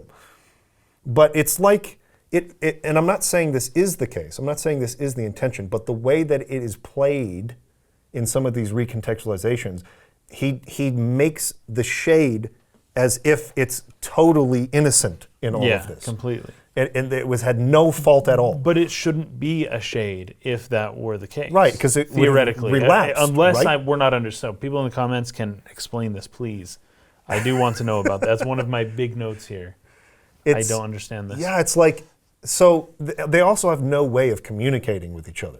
The replicants shades. and the shades Oh, each other, yeah. can't talk. So there's no chance, but, huge caveat, they seem to be capable of possessing replicants. Yes. This happens not only to Kaine, but it happens to a bunch of the people in the Aerie. Yes. Yeah. Oh, my wife's been acting strange lately, they'll say, Yes. as you're running through. And then there's the girl that everyone's like, she's just a kid, and Kaine's like, I promise you, She's that's a a shade. shade, And right? it's like, okay. But And you talk to one when they open their little mercantile. You Yeah. talk to him and he's speaking back to you like, and oh, aren't he you knows friends with how Kaine? to talk. Yeah. He's speaking Yeah. to you. So it is possible for shades to possess replicants and talk and communicate. So there is a Yes. method for us to communicate and have some kind of diplomacy instead of just, oh, this guy comes through and rampages and kills Yeah. us all. Nothing we can do about it. Get so pissed. It's like, talk to the guy. Explain the situation. Explain to Nier what replicants or what gestalts are. You know, like, how is he supposed to know what's happening if the shades can't explain themselves? It's Right. like the method exists for them to communicate, but the Yes. storyteller doesn't give us a chance to learn any of this You would until think the big even- exposition dump at the very end Yeah. when it's too late. You would think even like accidentally that there would be some sort of like with the mermaid story, there would be some breakthrough where a replicant teaches a shade how to write or talk Yes. or something. Yes. And they learn about each other and it becomes an understanding thing. But for thousands of years, I guess that just never happened, except for possibly at this point. Like, yeah, But- like where shades can find a way, they have the means to talk and say, I know that some shades are aggressive, some of us are not. Yes. Some of us are passive. You don't have to murder every single one of us. Let's find a way to like coexist somehow. Now, there's the backside of this is the fact that I don't know how aware, I would guess most of these gestalts are aware of the program that they're a part of. I think because that's what they say. They're resentful of the replicants gaining their own sentience Right. because they can't. They might see them as these are just shells. They're just bodies Yeah, that are that's they're mindless. my- This belongs to me. Yeah, that's my body. And in fact, this is hinted at when Tyrann, I think, when Tyrann first possesses Kaine, Kaine says, what are you doing with my body? And he responds, your body, question mark, question mark, question mark. But then he doesn't elaborate on that. But the implication is the shade is very resentful that these replicants gain sentience and think that they are the rightful owners of these shells. Yeah. When, according to Them. the reason the shells were created and according to the shades, which they are right, technically, those shells were made for the shades. And that also explains why the shades can inhabit, they can possess the shell people. I don't know why they don't all do that. Yes. But for some reason they don't. But maybe it's because when they do, they're still relapsed, and so they just try to kill everything, which is what Tyrann is trying to do. Well, and I think it's what happens in the Aerie too. It's like they're kind of going crazy. Like there's a part where you're kind of climbing around and you hear a boy in one of the pods saying, "Mom, no, what are you doing? Ow, that hurts." Yes. So like yeah. obviously, even though they can possess replicant bodies that maybe were not their own, there's probably a compatibility issue. And they can still continue relapsing, and then they eventually go mad or they get aggressive or whatever. So like that's still a possibility. But anyways, I know that there are some of these further explanations for why the shades or the not yet totally relapsed, still sane, passive shades Yes. that could possibly not really respect replicants in a way to where maybe they feel a need to try to communicate or explain to them. But I just feel like there's a few things like this that leave room for greater nuance in the scenarios beyond just tricked you, sorry you killed a child. Don't you feel bad about that? I agree. Sorry, I don't. Especially not as it keeps going, and because I could be wrong about this. I think our first intro was Hansel and Gretel, right? Yeah, To that was this, the first, to because hearing you go them back to talk. the Lost Shrine first, and they cut to scenes of Yeah, Gretel, I think, the one that's alive still. and Talking he's mourning the loss the of shades. the other, and he says, what does he say? He says something, I believe that I wrote down here. Okay, I didn't write it down here, but it was something along the lines of like friendship, and we're friends, Yeah. and friends help each other, and we're here. Power of friendship stuff. It was Kingdom Hearts stuff. Yeah, Yes. straight up. And he had just barely learned about the power of friendship when we show up. Right then, as he's sitting there and all the shades are there, and he's like, we're all kind of equals, aren't we? And then, boom, we kick down the door, and he's Yep. like, I have to protect my new friends. And you can read that dialogue now. So when the shades are talking while you're fighting them, Kaine, because you have Kaine in the party and she understands them, you can read what they're saying. It's translated. Yes. And he's saying things like, please stop murdering my friends. They mean And- so much to me. Why are you hurting my friends? I don't. This can quickly become us ripping on Nier a little I too know, much. and I don't want to do that. Because it's a really good game. I really like this game. I really like this game. Yeah. Like, I like this game enough to say that it's like among my favorites. Maybe not like a top 10, but up there in the top 25, maybe top 50 range. Like Nier is that good to me. Yeah. I really like it. It is a game that inspired a lot of thought in me, like an introspection, and I thought Yeah, a lot good. about this game. And I think that it executes on a lot of things really, really Mm-hmm. well. So although it sounds like I'm being extremely critical or that this ruined my experience, that's not the case, I assure you. But I do feel like it under-delivers on the premise because does. it just goes too simple with the recontextualization. And this is the point. The entire point of the B playthrough is this. Yes. So this is something that I meant to say while we were recording the podcast that kind of just got lost as Kason and I were going back and forth. But I hope that it clarifies what I'm trying to get at with my criticism of a lot of the Route B stuff. I really like the way that Wikipedia defines the term melodrama, because I think it really hits on the head the problems that I have with a lot of writing in JRPGs and anime, particularly in the last, decade or maybe 15 years or something. It says a melodrama is a dramatic work wherein the plot, which is typically sensational and designed to appeal strongly to the emotions, takes precedence over detailed characterization. Melodramas typically concentrate on dialogue, which is often bombastic or excessively sentimental rather than action. So if we apply that to what we're seeing here, right, you have these shade characters using what I would classify as excessively sentimental dialogue to get across this powerful emotion.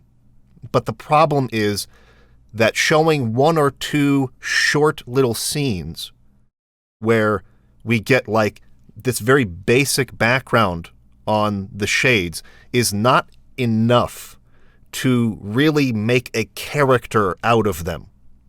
It doesn't give us enough background to like make these shades into fully realized characters. Yet when they try to pay off that sequence, they're using dialogue that is so excessively sentimental that it's hard for me to really feel what they're trying to express. And I think this is a problem that is shared with a lot of anime and JRPGs, is they're attempting to deliver this really powerful emotion, but they aren't giving us enough character to earn it, to justify it. And for that reason, much of the Route B scenes didn't work for me. And now we're going to get into a little bit of Yoko Taro's philosophy on how to reach players' emotions in a minute. He's done some talks on this. We'll talk about it here in a little bit in the podcast. But I forgot to add this thought in the conversation that Case and I were having back and forth. And so a lot of this dialogue, a lot of these scenarios in the recontextualization feel very melodramatic to me, and they didn't work for me to reach my emotions, if that makes sense. Well, maybe there's a few things at the end, but for the most part, this is the entire point. And for hours and hours, you're replaying the same game again, which is already pretty tedious. And you already learned that these are the human spirits, right? But it's just being hammered in really hard. It's really on the nose. You are a bad person for doing this. And it's entirely possible that is intentional, because my understanding, this links up with Nier Automata a little bit, or Automata, I guess. Automata. A little bit in the general idea that this game is technically unbeatable, or it's unwinnable, because the way to win, so to speak, because this game is having you destroy humanity and you're just sitting there doing it, the way to beat the game is to put it down and to not play it, to stop playing. I have a note on this. Well, I think that's intentional. And I think he wanted, and I don't know why any game developer would want this, but especially, I guess it's in one of the alternate endings. But there's a bit of a loop that kind of happens depending on how you answer, and ending E kind of feeds back into the other endings loops. And there is a bit of pointlessness to a lot of this kind of stuff, which brings into the whole nihilism kind of aspect. That's part of the reason why I love Nier so much, because it's introspective like crazy on the player, on you. Well, it's what do you call it? I don't know if deconstruction is the right word, but it presents itself like the typical fantasy RPG save the world plot. Yeah, at first. But by the end of that, you realize you're actually hastening the world's end. You are ending everything. You are kind of the villain of the story, right? I love that idea. And the only way to not be the villain is to stop playing. But here's the problem. It is technically, in a technical sense, an RPG, right? Right. And this is something I've made other videos about on the channel. What is the most important aspect of an RPG? Okay. In my opinion, it's in the name. It's the role-playing aspects. Right. It's the making choices about what your character becomes, like a progression system in terms of customizing their abilities and things like that. Yeah. But in addition to that, making choices in the story, right? And Japanese RPGs leaned away from that, where they wanted to tell pre-established stories, and they kind of took the choice away from you. And they held on to remnants or parts of it. Like, you can name your character. You can name Cloud to be whatever you want him to be. Yeah. But Cloud is still a character, and you can have some choices about how to respond sometimes. But Cloud is an established character with an arc, right? You can tell a better linear story when you don't give that much freedom to the player to make decisions. But that kind of separates it a little bit. Now, in Nier, a lot of I mentioned this earlier in the podcast too, a lot of the shades are passive early in the game. Yeah, that's They true. don't attack you at all. You can just walk around them and they won't do anything to you. And so when you're going up the Lost Shrine for the first time to go get Yona back, there are many times where a door is closed and you cannot open it. There's no option to proceed through the door, because I was trying to just run through it. Unless you kill the shades, Unless you kill the shades, and they're not attacking you. Well, I can explain. Okay, so this is important for the idea of shades, that we may have something wrong from our discussion 10, 15 minutes ago, that a relapse shade does not necessarily mean that they are aggressive. Resentful or aggressive yet. Yes. It just means that their spirit, that something didn't work, right? Maybe there are different stages. They lost their mind somehow. There's the beginning of relapse, like maybe Yona, right? Like Yona's relapsed Right, because soul. clearly She's a relapsed Gestalt, Yes. but she's not aggressive. She's also being kept in stasis or whatever. But the point Right, is until maybe she can, so we don't phase 1 of relapse, means that you Yeah. turn into the little monster shade thing, but you're not Yeah. necessarily aggressive. You haven't lost your sentience yet. Mm-hmm. And then maybe phase 2 is you kind of you become more monster-like, and then by the time you like totally relapse, you're a pure monster at that point. Yeah. Maybe that's the case, right? And I think there's something about, you know how we are the Shadowlord to the Shades, right? Yes. I think Yoko Taro, because the first Shades you meet in the game as well, just on the field, don't fight you either. I think Yoko Taro wanted to push you in the direction of you killed them first, right? Yes. And then once you proved to be an aggressive threat to the Shades, then the legend of Nier, the Shadow Lord, or the Light Lord, I guess they would have said, it begins to spread, and they know who you are, as is shown in the Aerie later on. Totally an I Am Legend situation. Yes, exactly. Yeah. Where it's like you become that evil legend that they Like, tell about Will you. Smith is the real right? vampire here. Yes, exactly. He's the one kidnapping people and doing experiments in his mansion. So Nier, it's basically that situation. Nier is the one who has that reputation, and as soon as they see him, they immediately assume he's going to kill them, and so they have to fight. They can't just not fight. I think Yoko Taro may have understood that well enough to have forced you to kill Shades at the beginning of the game so that you can't, there wouldn't be an excuse of like, why are the Shades all trying to attack me? I'm just defending myself, right? Yeah. It's like, no, you instigated it. You instigate. And it's your fault that they're all fighting, right? But Now, clearly the Shades have been attacking and it was an issue before. Yes. But so it's kind of a At chicken. least for you, and you killed them first. That at least is true to life in a lot of ways. Mm-hmm. Like there's these conflicts that have been going on for 50, 100 years longer. Absolutely. And it's a lot of you started it, no you Yeah. did. And nobody actually remembers like what really happened. Nobody was Yeah. actually there. They've just been told Yes. that they started it, no they started it, no they started it, Yeah. and you did this to me. And so that all gets lost in these conflicts that go on and on and on and on. Mm-hmm. And so like who actually started this? Who was the first? Did the replicants I don't think kill you the could first ever shade? know that. Or did the shade kill the first replicant? We don't know, and that's Yeah. kind of true to life. You don't always know. And so these things can become Yeah. complicated, right? And sometimes it's just subtle. Yes. Like when you say what came first, the chicken or the egg. I'm going to be a little technical here, but I think this is actually relevant and kind of important. You can trace chickens back to, 10 million years, whatever, the modern chickens we have. But eggs have been around for like 100 million years or more, I guess, 200 million years since like eggs started being a thing.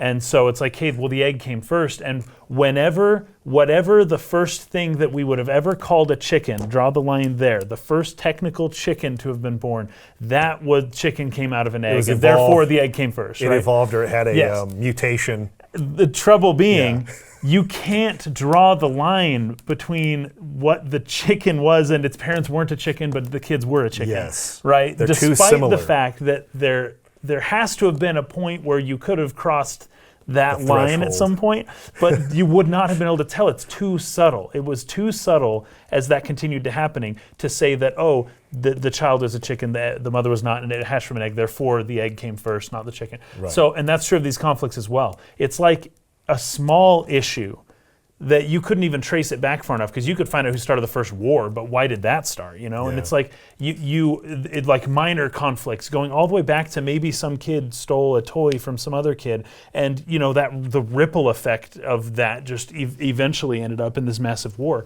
And so it's like really small, subtle things at first, and you can't draw that distinction to say he started it or he didn't start it. Yeah. So, like, I get that. I mean, we can kind of speculate on that or draw that conclusion or say that Yeah. there could be some, nuance to that. I'd say the Shades probably started though, because I would because guess they so, relapsed 'cause and they their would have mind relapsed was and not all they of would them, have been but aggressive first. Right? exactly. I mean, the assumption is that But, let's the just say replicants we shouldn't don't have know even that known for what the sure. Shades were. Yeah. We don't know that for sure, but my point is that I think things like this could have been explored in the recontextualization Oh, sure. of these scenarios instead of just always giving us a little kid that we murdered. Or a every time. dog, and why did he? He's a human spirit, right? Yes, But he's a dog. So I think I wanted to The ask human about spirits this. can become monstrous in some way. The right? idea that I got. Okay, let's actually. We're getting so deep and kind of all we over have the place. a lot of like questions. Let's actually take the scenarios one by one so that we've at least clarified what each one is. Okay. So they recontextualized the Lost Shrine scenario by the Hansel and Gretel boss characters learning to make friends with the shades and understand the power of friendship. Yes. And then you kill all of his friends, and Oh, it's darn really it. sad. So sad. Oh man, we murdered a bunch of his friends. Why can't you leave us alone? Yeah. Second scenario is a choice. You either go to the junk heap or you go to the Forest of Myth. So let's just do Forest of Myth first. You go back there, and that's more or less exactly the same, if I'm not mistaken. I don't think there's any difference in the Forest of Myth Did when I you make revisit a note? it. I don't think there's any change in it, because that's just the text adventure story with the shade that's inside the tree. Yeah, that's not. And I don't think they do anything to I didn't recontextualize that see scenario. either, yeah. So the Forest of Myth, I think you can throw out. And then, so Junk Heap is after that, and you learn about the fact that there was a mother shade with a little boy, and I guess there were people who were coming into the Junk Heap and killing shades, and she was like trying to protect him, and she ran out to fight, and was killed defending him, and he's alone. And then this P-33 robot comes in and meets him, and they become friends, and they kind of travel together. They're buddies now, and so Like, they kind of form a bond. Yeah. What, Right. Giant. What's that movie from '99? Iron Giant. Iron Giant. The Just Iron like Giant? that. There Yeah. you go. So yeah, P-33 is the Iron Giant, and they become friends, and they're just kind of chilling in the Yeah. junk heap. They're not hurting anybody. Just trying They're to not make causing any friends. problems. Yeah. They're just living their life. Yeah. They're doing no wrong at all. Nothing. Innocent. Completely. Not one iota. Not one thing wrong with them. And Gideon blames them for everything and sends you on a quest to murder them for him. And oh, isn't that a tragic thing? Okay, that's the recontextualization of the junk heap. Yeah. Real quick, the Forest of Myth, because I feel like there Okay. might have been something a little different. I have a note here, but I can't remember if this was in the first one or not. The tree was beginning to have a soul. I said, important context for the game. Yoko Taro is toying with the possibility of artificial sentience. So it seemed like as we were like killing the tree and it was like talking to us, and then we would like slice its stomach, and it was like, Wasn't that a it shade was like though? happy. Yes, there was a shade, but You slice the shade open but and the take story the was with the memories tree. back. Yeah, and the memories kept falling out, but we were hearing. The tree talking. It was just the tree talking. It wasn't Yeah. the shade. No, I don't think so. Okay. Then it was the same. Yeah. I think it was the same as the original. Okay, then let's just do Facade next. So you go to Facade, and the first thing that you see when you enter like the desert screen is, now of all of the recontextualized scenes, this one I felt was the most effective, in my opinion. And it's for a couple of reasons. So it opens up on the wolves and the wolf pack leader, the Shade Wolf. And they talk about how, oh, look what they've done to our beautiful forest. Yeah, Like, but before that, they're just like, why do the humans hunt us? Yeah. Why won't they stop hunting us? We do nothing wrong. They just come they're- and they kill they're- us. I will get into this because Okay, you're right. okay. But he's But talking the about forest how thing, yeah. the humans somehow turned a forest into a desert. I mean, that would take a really long time to happen. would, especially if and it's a lot humans of were the ones a doing lot it. of humans chopping down trees to make that happen. So I don't know Oh, yeah. exactly the time scale we're talking here, Mm-hmm. but these wolves seem to remember there being a forest. I don't know how old these wolves are supposed to be. A little bit of me going at that, Yeah. but the point is, the wolves feel like their home was taken from them. And I mean, even Vice, when you're running through the desert, is like, why do wolves live in the desert? Don't you find that strange? And Nier's it's like they whatever, wouldn't have it's just anything how to it eat is. here. Don't they usually live in forests or woods or something like that? So I don't know what the people of Facade did to the woods and how they transformed an ecosystem that was forest into like desert sand dunes. I mean, that's like quite a transformation. It is, and I just really, I wonder, yeah. Who It's so knows? weird. Maybe that's in Grimoire Nier. I guess I'll find out when I read that. Yeah. That's not really the important thing because we're getting at like what does the story mean right now. So, okay, at least the very first time you ever came to the desert, remember the wolves kind of start attacking you, but like after a minute, the wolf pack leader in the distance howls at them and calls them off. Yeah. So there's at least, and this is like before the time skip. So there's like a history of this pack leader calling off the wolves from hurting people, or at least trying to get them to stop. Now, clearly he wasn't always successful at that because Kaine had saved, I think it's Fira, or some from little a wolf. girl from Facade from being eaten by a wolf. But who knows? Maybe she Right? was the bad guy. But like, yeah, who knows what actually happened, I guess. But the point is that wolves were carrying these children off a long time ago. And the reason that the people of Facade hate the wolves is because the wolves eat their children. Right. Right? And this wolf pack leader, it seemed, who is a shade, which means that it's possessed by a human soul, was trying to stop them from doing this to some degree. Right? He's kind of trying to lead them in like, hey, don't attack those people, those are humans, come back. So the wolves are just being wolves. Yes, and he's trying to the like... human in wolf language was trying to corral them. Right. So there is at least some history of this wolf pack leader not just being purely aggressive.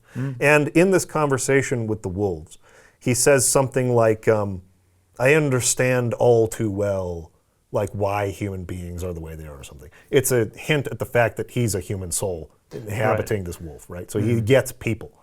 And he's trying So to... he's a relapsed shade who remembers his past. Yes, and he's This trying... is where I first had some of my bigger questions. He's trying to some degree to coexist with human beings because they keep saying, let's go kill him. He's like, no, like, just give it a Right. chance.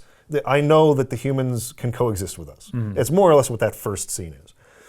Okay, then you go in and you start the whole wedding sequence, like the preparation for the wedding, and you learn that a bunch of soldiers from Facade went to like the den of the wolves and just like massacred just, like, a bunch of killed them them all, yeah. to make sure that you won't come mess with us tomorrow for the wedding. For the wedding, right. Like back off, like we're gonna kill a bunch of you. Like and when the wolf pack leader comes back and sees this, and it was really gruesome, and there's a lot of really painful shots of wolves impaled and struggling and just like very, very tortured that I felt were effective. Like the direction of that scene is good in evoking the right emotions. And this is something I want to mention about Taro too. He's done like some talks and stuff where he talks about like the content of the game is not what's important to him as much as the emotion that's happening in the player as a result of it. Sure. So he has like a little graph where he points at the game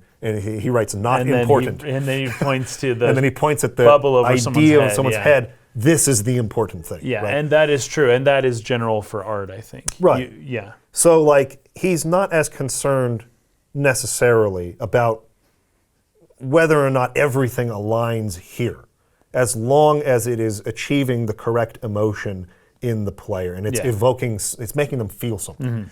So that's a little bit how I felt about this scene. Like I'm sitting here having all these questions about like, you know, this is too simplistic in terms of recontextualizing, but like that scene worked for me. The pain that the wolves are feeling and him coming and seeing this and becoming so angry about it that he's like, we're going to retaliate against the humans now, right? Like it feels justified. I feel that they are justified having seen how badly they were massacred and the pain and the anguish they experienced. I understand it now. So of all of the recontextualized scenes, this one was the one that worked the most for me because it brought the emotion despite the questions I have about the content in the game, right? Interesting. So they go in... it didn't work as well for me, I suppose. But I guess it was more or less just the wolf just talking, lamenting how they, you know, why do the humans kill us? Which is what all the shades were doing. Yes. And that was the point where I was like, hey, I think every shade, the whole rest of the game, that's all we're going to be hearing from all of them. Yeah. Because in the retaliation back, after Fira is killed, and you come back to like basically slaughter them. Yeah, and there's like 6 wolves left. Like they're all gone. They're done. And the King of Assad jumps and spears him through the eye. Through the eye. The Wolfpack leader says, what did we do to deserve this? Yes. When clearly he knows exactly what the wolves did to deserve this. They ate and killed a bunch of kids from Facade. Yeah. Like in that moment, he must be referring to like the start of the war previously. I don't know. It doesn't work because it's too simplistic Yeah. They're trying too hard to do a complete reversal. We feel like we're the good guys. Yeah. Actually, you're the bad guys. You know how- These guys were all innocent. They did nothing wrong to you, is what he's trying to show. But I'm not convinced that's the case. I think I might get where Yoko Taro is going with this, and I like this back and forth because we can like work through some of this stuff at least a little bit, because it is dense, it's difficult, and it's not something you immediately understand after playing the game. But I believe what Yoko Taro is doing, like, what if he did make one of the shades evil? Yeah. Like, I just want to kill humans, you all suck, I'm going to kill you all. Well, that wouldn't do anything emotionally, right, to the player. So the player would be like, oh, I can kill this guy. Okay, it's okay to kill this guy. But the concept is it's never okay to kill another person, generally speaking, right? That's like the rule, Yoko Taro's rule of something. It's never okay to kill another person. Therefore, every single time that he shows this, he kind of has to, and this would almost be, it's almost the tediousness that I don't like. He has to insert that at some point every time, because otherwise you wouldn't feel bad about killing somebody, and you're supposed to always feel bad about killing somebody. But you're playing a game, and it gets boring and repetitive because you're playing the same game again and again. And you don't know exactly why at first, but you learn why, but then it gets old and repetitive because, I already get it. These are humans, whatever. Okay, I'm just playing so that I can beat all 5 endings or whatever. And this is part of the, like, it's repetitive and weird and kind of a little bit obnoxious that all the humans are so good and you're just killing them. But at the same time, all the humans are good and you're just killing them. Yeah. Why are you doing this? Yeah. Why are you playing this game? Yeah. There is, I think a lot of it comes back to that. Now, I don't think that's a great excuse for putting some mundanity, not mundanity, what would be the word? Some, I don't know, tediousness into your game, like on purpose. The repetitive nature of it. Yeah. Yeah. But that is what he chose to do. You are playing the game again, at least the second half of it. You're just playing it again, and you can't make that not tedious, although Ending E found a way to kind of change it. Well, I think, again, if they had made Kaine the primary playable then that would have character, changed enough to where it would have been more interesting. like a different set of fighting, See, just something like mechanics. that would have made it more interesting, along with the, okay, everyone I'm killing is an individual person, and it's never okay to kill a person. Yeah. Then you can kind of get where he's going with it. But I don't know, for some reason, it took me a while to come to that. It's that concept. I mean, again, you're phrasing it as it's never okay to kill a person, right? I believe that's how Taro is presenting it. I don't know for sure if that's his intention or not, but let's say it is. Okay. I would think it's obvious that's not true. That From the most idea humans, is yes. that it's never okay to kill someone. We not talked correct. about this last podcast. Because that Taro does have kind of an idealized idea. This was kind of, I think, a valid criticism of like the pacifist route of Undertale. Yes, right? exactly. Where they try to play it off like this kind of like blanket pacifism is always the right answer. Right. And it's like, yeah, in an ideal world, that's true. But the world's not ideal. And sometimes there really are people out there who intended to do harm to you, who are not going to listen to reason and do not care whatsoever about what you feel. You cannot. There's no amount of talking or no amount of diplomacy that will fix this. This person is bent on doing harm, Right. and so you have to fight them. That is the case sometimes. Yes. There are times when you have to defend yourself against something that is not going to listen. It's not black and white like this. I feel like Yoko Taro just kind of wants to ignore that fact. But it just seems that way throughout the game, that pacifism is the right way. I don't know. We talked about this last podcast. Like, is so I it don't know that I wrong can to say kill much. Hook? I don't think Yoko Taro would say that. But Hook had to have been a human at some point. It's a shade, right? Yes. Is it Yes. wrong? But Hook comes in and murders Kaine's grandmother and her and a bunch of people in the Aerie. Yes. It's not wrong to defend yourself against that shade. And Yoko Taro, I guess, probably wouldn't say that. And do we hear the thoughts of? Well, I mean, it suppose we tries do. to impersonate her grandmother. Remember? Well, I do remember that. But while we're actually fighting it, do we hear it talking to us? No, because I think I don't you recall. fight it twice in the first part of the game. So before the time skip, so you don't have Kaine there to translate the thoughts that of makes the sense. monster. There you go. Only Okay. in the so cutscene. we don't have that. Only Well, in the cutscene where it's basically trying to impersonate You her know what? grandmother and trick her. Maybe that's why we didn't get why Yoko Taro chose to have things happen at a certain point. because there are certain shades that did deserve to die, but he doesn't want to show us that. That's a He good doesn't point. want us to see, to feel justified in killing anybody. He doesn't want us to feel like it was okay to kill any of them. Every boss shade that I you think. fight in the second part of the game is recontextualized to be somewhat innocent. Again, Yeah, and excluding, even just the little shades that you sometimes excluding can hear. Luis, the girl in the Seafront one. I think that one is presented in a way to where it doesn't feel like she's totally innocent. A lot of thought was put into that one. That one was better. But Yeah, because like, she still does feel kind of innocent in some way of something, because she was trying to do something It would have from been- her heart. It was Yeah. just, she was wrong, but I didn't feel great She's- about killing her. if our theory about the stages or phases of relapse is correct, she's like way down here. Yeah, to where a it's point like, I have to eat humans. She can't like critically think. So Yeah. she's doing something with maybe it's well intentioned, but just totally misunderstanding Right. that it's wrong. And because right? she's portrayed as a child, maybe that makes it all the more like, were she an adult, you'd be like, this shouldn't, Right. you can't do this. But because it's a kid, it just feels different. I did not feel great about killing her. But at the going end, back to Hook, despite I the mean, fact that she was so bad. I would have liked to have seen his attempt to recontextualize that monster. Yeah. You're right. Maybe you fight it twice in the first part of the game, because how do you possibly recontextualize Hook to be like, actually, Yeah. because it was obviously just a clearly, visibly bloodthirsty, totally relapsed, aggressive monster. Yeah. And even in the short story, the Kaine short story, it talks a little bit. Or at least she gets the feeling of its bloodlust, No, right? you're right, because it's like, yeah, that's So right, because there's- it's like, you're stupid, you're foolish, what are you doing? There's Yeah, yeah. nothing about That's this true, that's monster in the that book. is innocent at all. And you're not controlling Kaine there, I suppose. Yeah. So you, the player, aren't the one.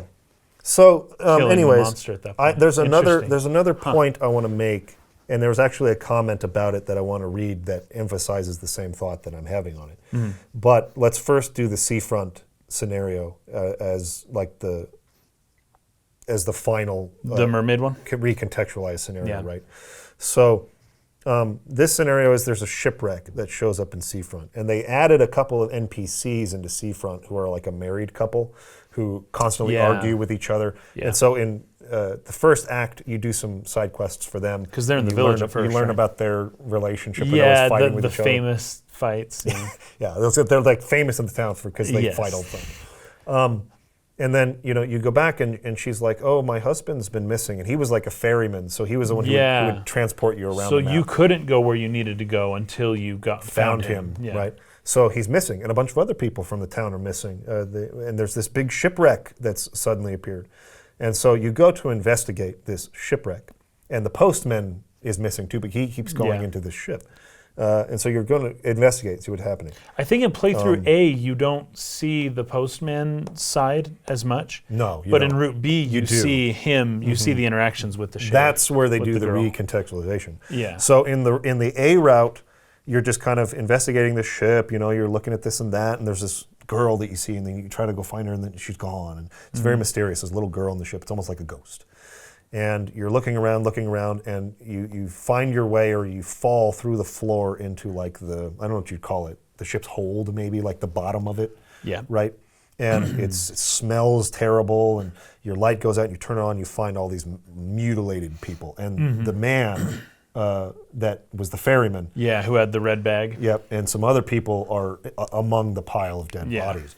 And it's like, oh gosh, like it's a nice moment. It's effective in Yeah, it is. It is. and how horrifying it is, right? Because they were just laughing at how this guy, his arguments, and they were just like, oh my gosh, and they keep finding apples on the ship. Yep. And the arguments he had with his wife or whether he eats are all her so apples. funny. He eats all of her apples. She goes and gets an apple and he eats it, and then she goes and gets 10 apples and he eats all 10 apples.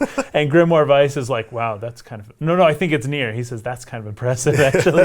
Yeah. But they were laughing about him, and then they find him dead, and that kind of that's an interesting way to recontextualize it. Yeah, so you find out that the postman has had some kind of bond he's had with this little girl.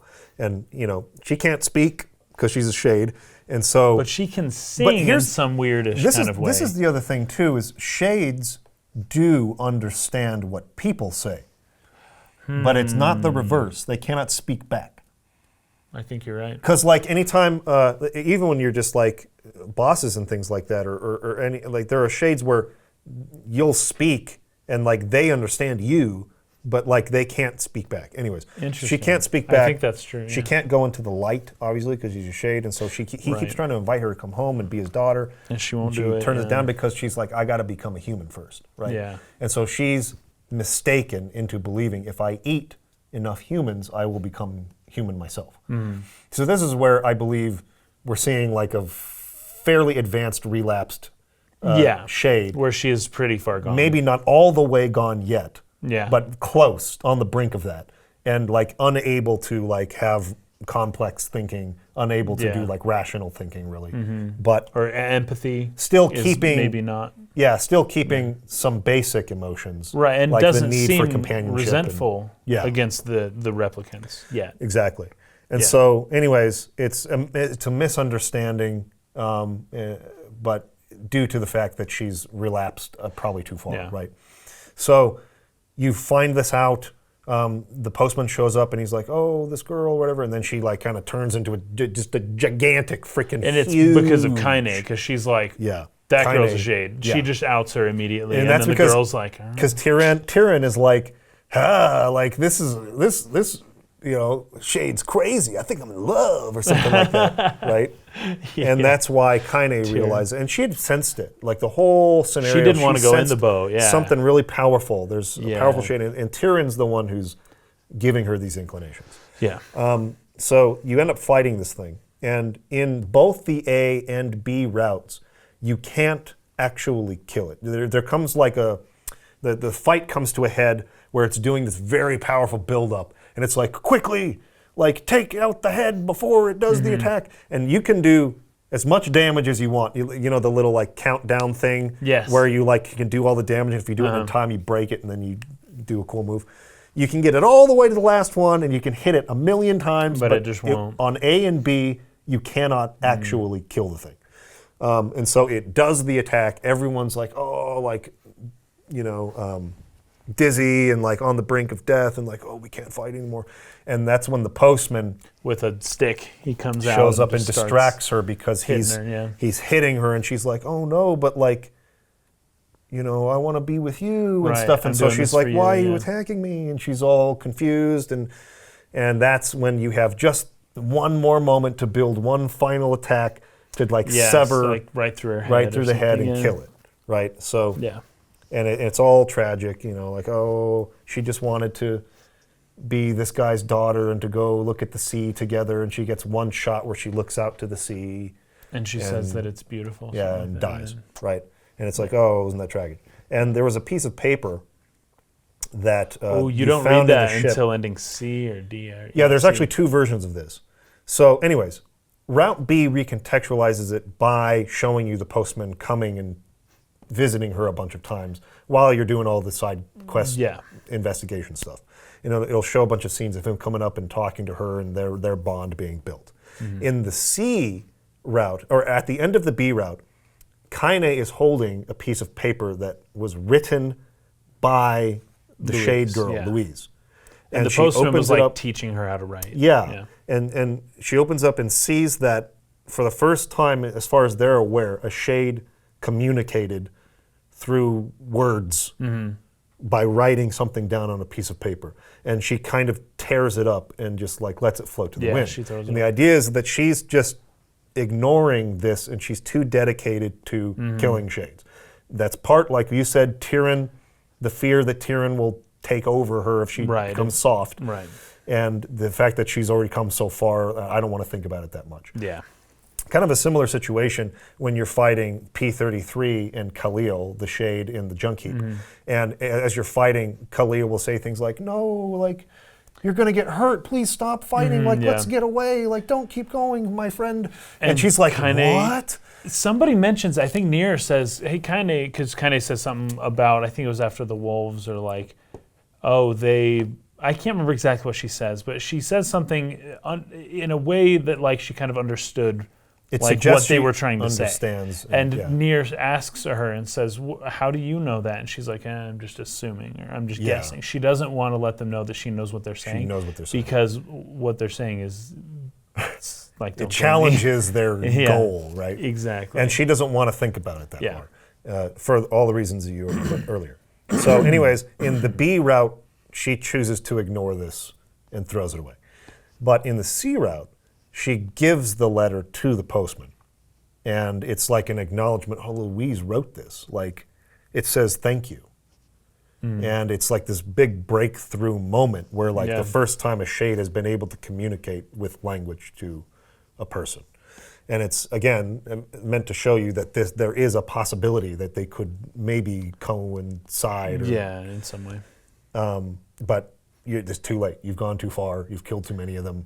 Yeah. They're already too angry at you. They want revenge on you. And I am legend situation. Exactly. So, okay. Also, Route C adds some scenes with Devil and Popola. Yes, where you see them in between when we're not present, right? Yeah.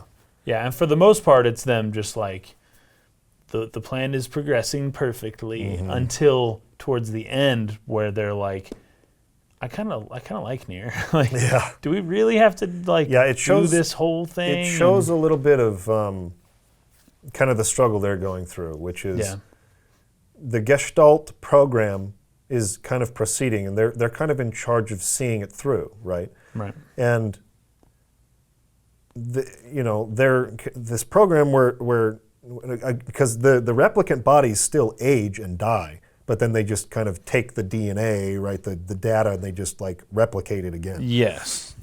So Devil and Poplar are involved. They in were that hoping process. that this particular replicant Nier would fail or like wouldn't make it all the way or something, so that they wouldn't be forced to step in, Yeah. and that they could just he could be reborn again, and they could kind of like keep Just prolong.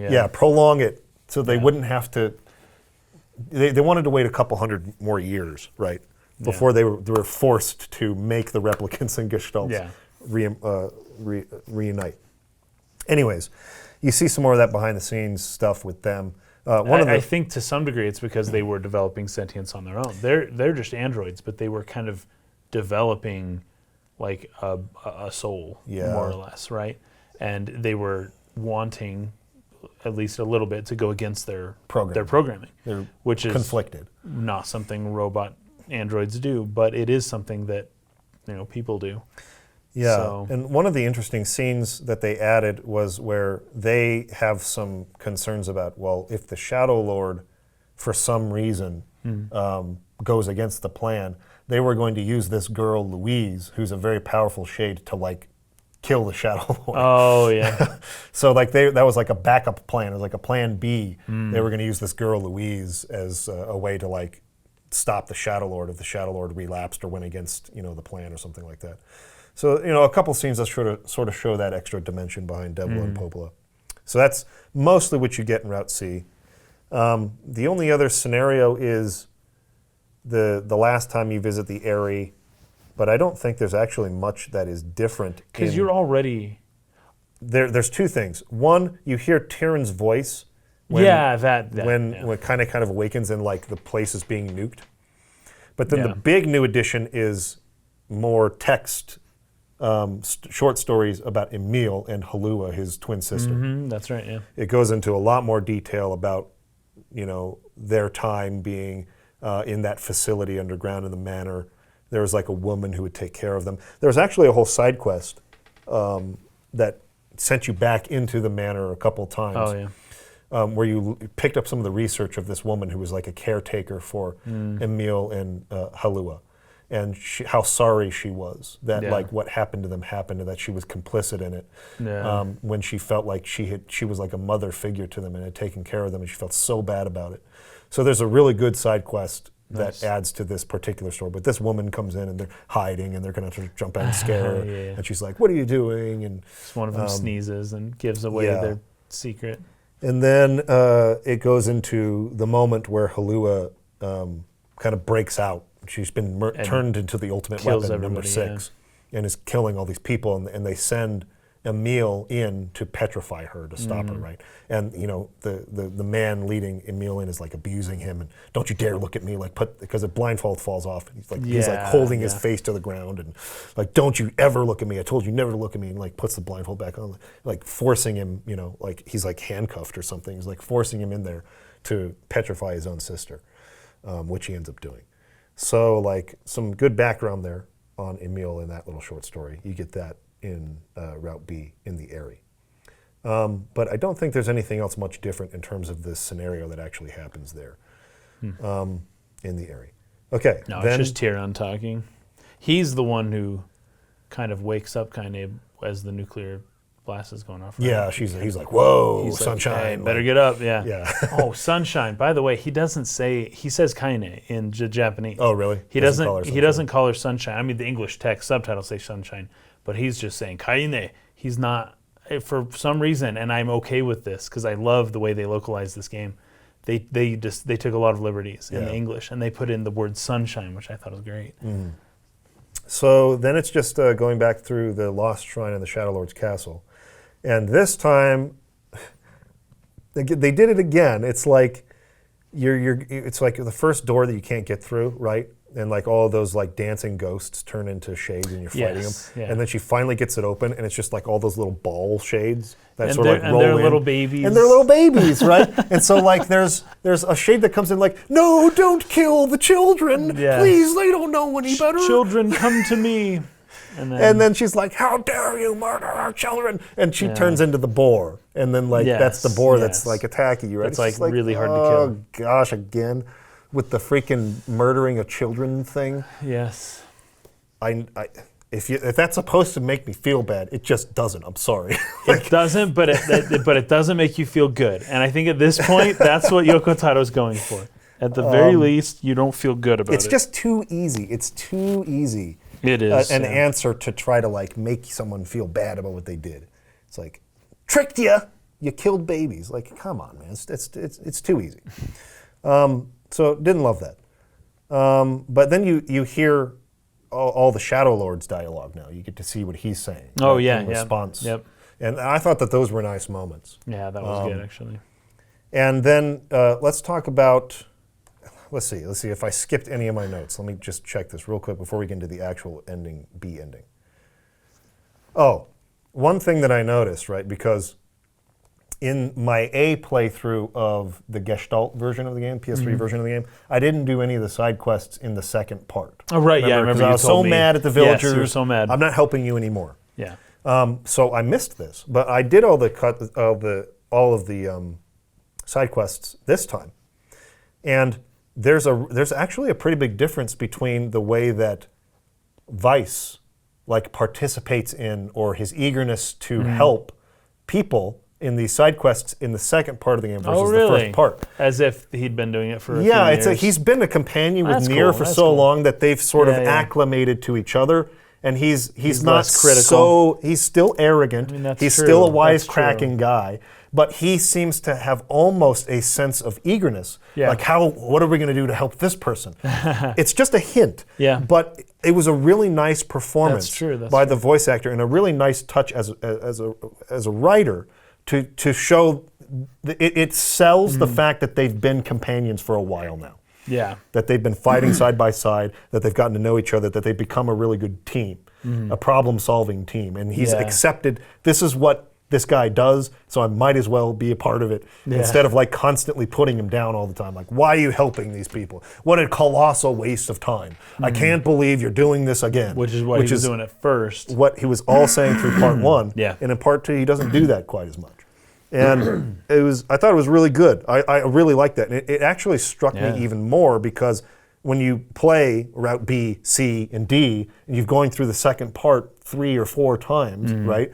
Then, because to unlock Route E, you have to start the game from the beginning again. Right. And I'm starting to listen to Weiss this time, and it's like, wow, he's actually way rougher a personality At the very beginning. than I've been experiencing for these Yeah. last 20 hours of replaying the game 3 times in the second act. So I thought that was a really nice touch. I thought they did a really good job with that. So I want to make sure and get to that note. Oh, And then there's the DLC scenario. The diary, like the mother's diary. I want to save that for next time. Okay. Because there's a lot there to examine that I haven't had time to really look at. So this was DLC in the original PS3 version of the game. It was like paid DLC, but it's part of this game now, where inside of the house there's like a diary or a journal there that was written by the character's mother or wife if you're playing Gestalt. And essentially you go in and like do a bunch of fights. It's kind of just like you just run and do a bunch of fighting, but like at the end of each section you get these little pieces of her like diary or whatever. And I want to examine those again and before like really talking about them. Okay. But what's interesting is that depending on the version you had, if you had the Replicant version, it was Papa Nier that you played in this DLC. If you had the Gestalt version, it was Brother Nier that you played in this DLC. So it flips it, no matter which version you have. So in this version of the game, Papa Nier is actually in this game. Oh, really? During this DLC fighting section. So we will dive into that more next time. I'm going to save that for later, just because we've already been going for quite a long time. There's a lot more to get through, and I need to re-examine some stuff there. Oh, and then one thing that I found a little frustrating too is all of the side quests that you do in the previous playthrough, you can't do them again in the next playthrough. So this was particularly, I don't want to say frustrating, but it was like, that's too bad, is the way that I felt. There's a side quest in the manor where there's a shade that's in the library. Yes. And he's just like, there's the shade down there in the library. And it's like, well, he's not harming anybody. Like, he's not doing anything. He's not threatening anyone. Yeah. But he's down there. And so Nier's like, well, it's a shade. We got to kill it. Like, we can't just leave it there, right? So they go down there and kill it, but it never tries to fight you. Yes, it runs away the whole time. Yeah. And you're sitting there like chopping at it and fighting, and he's just like running away. And he never tries to attack you. And I did that in the A route. I did that side quest in the A route. It would have been really nice if I could have redone that side quest in the B route, and because I assume if you did not do it in A route, you can still do it in B route, and then you would maybe there would be some dialogue with that shade that I have no idea. I think is Kaine with you for Yes. that? She's there? Yeah, Okay. she goes into the manor with you. So if anybody has done that, if anybody has done a B route playthrough where you did that side quest, let me know what that shade says, if it says anything. I have a guess. I just want to read books. Why are you killing me? I just want to read books. I really hope it's not that, but I have a suspicion about that's 90% what it sure is. that's probably it. And if it is, whatever. But, okay. What did I do wrong? Okay, we did that. Just going through my notes to make sure I didn't miss anything. Oh, there are a couple of added scenes that I think are actually new to this version of the game. Yeah. So after you blow up at Devla and Popolo and they kick out Emil and Kaine from the town, Right, yeah. in the A playthrough he goes, I should go apologize to Devla and Popolo, and he just goes and talks to them. But in the B route, he says, I should go apologize to Kaine and Emil. And he goes outside the town and he sees them camping, and they're like there by a fire. Yes, that is new. That is new. Yeah, they're there by a fire talking to each other. And this is where Kaine explains a little bit about her past to Emil. They're just kind of bonding, and he asks her a question about herself. And they don't know that we're listening, right? So. Yeah, they're not aware we're there, or that Nier's there. And so this kind of goes back to my original thought. Now, again, this scene wasn't in the original version of Replicant, the PS3 version of Replicant. It was added to this version of the game. So I understand that in that version, since the scene's not there, it's a little different. But I just felt like that would have been the time for Kaine to explain the 3 short stories to Emil. Instead of it being 45 or to an hour-long text sequence, she could just tell Emil what happened to her. And explain Tyrion, explain her grandmother, explain the persecution, explain the fact that she's not, really, that she's intersex. Oh, right. Right. She could explain all of that to him in that campfire scene, and probably in a much more succinct way that wouldn't have taken so long. I just felt like, Probably. and again, maybe my view on that is tainted by the fact that it was very late and I needed to wake up early the next day. And I was like, how on earth is this long? Come on.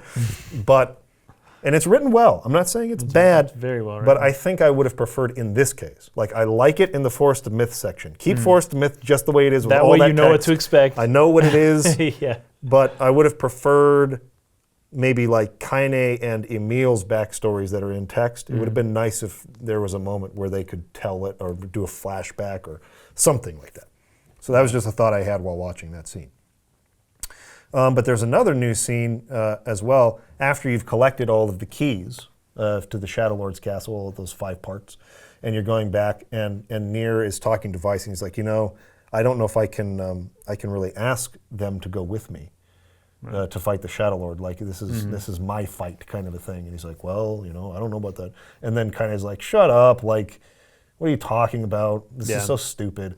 Well, and then Emil says something like, hey, don't worry, we're going to ask you to do something for us after this is all over. We're going to like, go this on is a give-take thing. Yeah, we're going to go on a quest to, get rid of the shade that's possessing in Kaine's Kaine, body, and we're going to restore my body, and we're going to keep going on adventures forever. I really yep, liked yep. that sentiment from Emil. Emil's so great. I just love him. It was like, this isn't the end. We're going to help you, and then you're going to help us too, and we're going to stay friends, and we're going to travel the world and eat delicious food and do all kinds of fun stuff, and it's going to be great. That's right, delicious food. That was part of it. Exactly. And they made a You know he made a what? promise I to just do had that. this realization. I think Emil is the only character in the game that you, in your party, that you control, sort of, more or less, who feels bad for killing people. Yeah.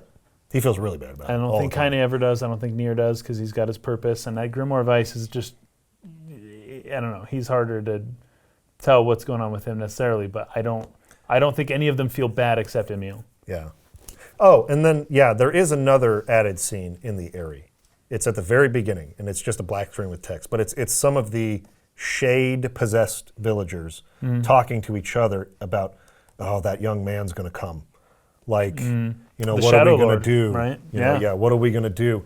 Them sort of like deliberating with each other about like how they're going to handle this situation. Can we just stay in peace? Can we just live here in peace? And it's supposed to be like, oh, he's coming. Like, what do we do? So, again, covered most of that. Okay, we got through that. We got through Armored Boar. Okay, so now we're up to the B ending. So the B ending is actually my favorite ending of the game. I like it as almost as like a bookend for the prologue and then an ending. We start with the human Yona and Nier characters in the post-apocalyptic world. We end with them as well. I feel like that bookend is like a really nice way of bringing it full circle. Yeah. Right? And, we talked about maybe like the 2 major themes of Nier being one, a matter of perspective kind of a thing, like how far are we willing to go when we believe we're right kind of a deal, right?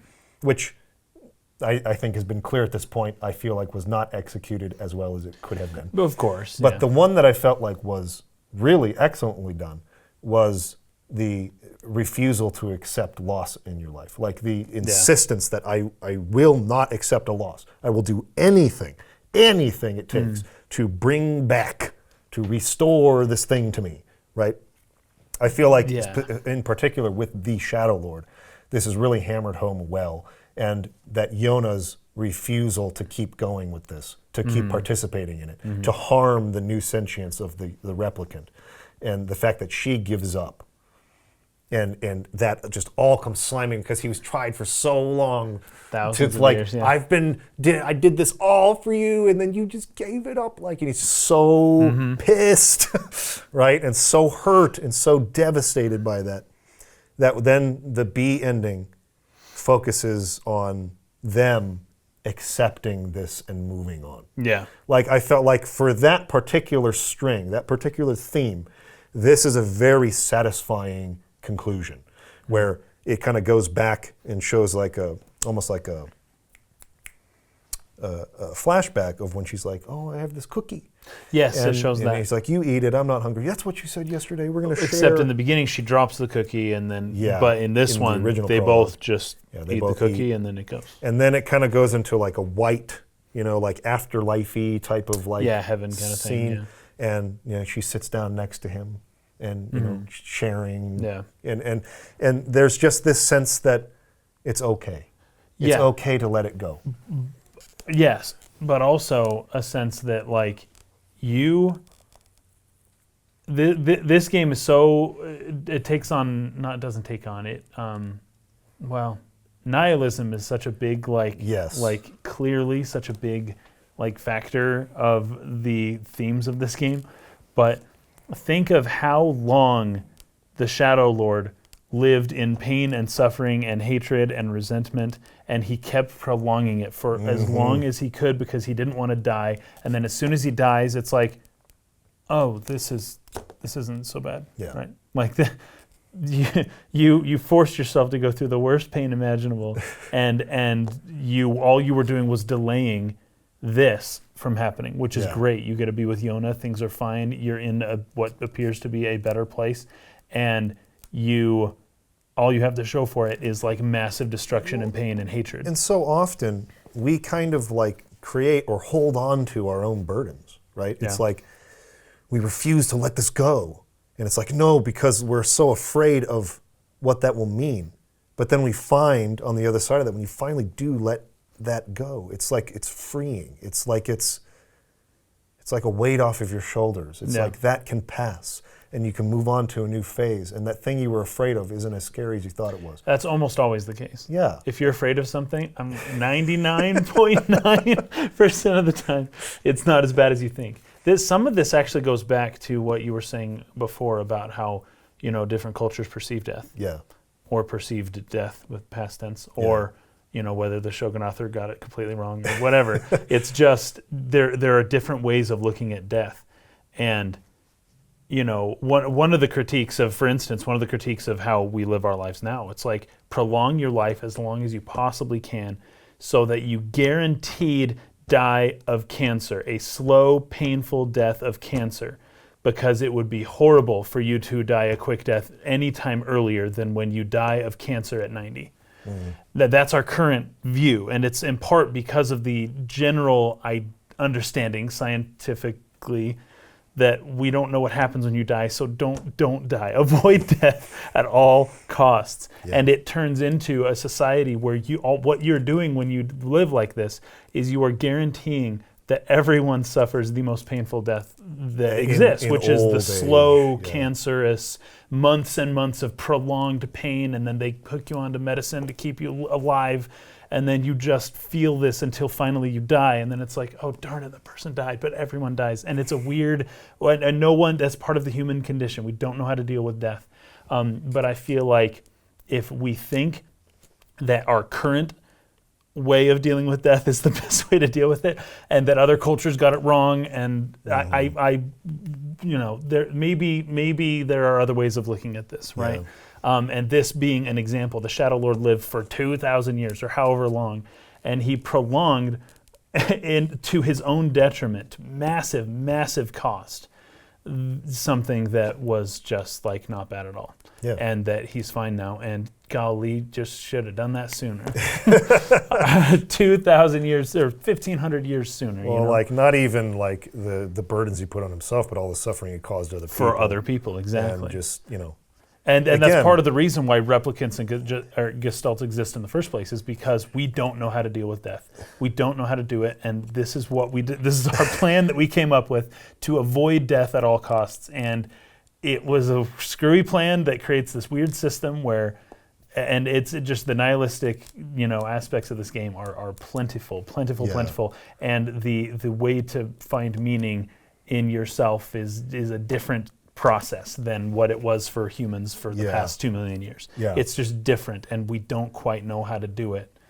But one of the ways that they explained it in ending E with Kaine is she's like, I'll live for you, right? Yeah. Like, and this is all implicit in Nietzschean, philosophy. Yeah. But there is no God, there is no purpose, but at least I can make a purpose Make with my you, own right? purpose. Right. Problem. There's a small problem with that, which is the fact that you are living for each other leads to this nihilistic spiral, which is the fear of death, which is I'm going to do anything at all costs to save Iona because I live for her and she lives for me. And if she dies, then I'm willing to literally destroy the whole world and all humanity to save her because she is the purpose. She is my purpose, right? It introduces a new problem of living for someone else at the detriment of everyone else. Anyways, but that is at least a way of, it's just nihilism, and there is no easy way to get around it. There's probably other difficult. ways to find meaning or to create your own meaning if you're from that nihilistic atheist point of view that don't involve centering it on another person. Right, that's rough, yeah. But I don't know that humans are so good at the solitary... It's a struggle. But what was I going to say? Shoot, I just lost it. I had it and I just lost it. Well, I guess just in general, like, you know, of all the things that I've drawn out as being like personal criticisms of some of the recontextualization in Route B, like a lot of it is made up for me because this particular message just feels really right.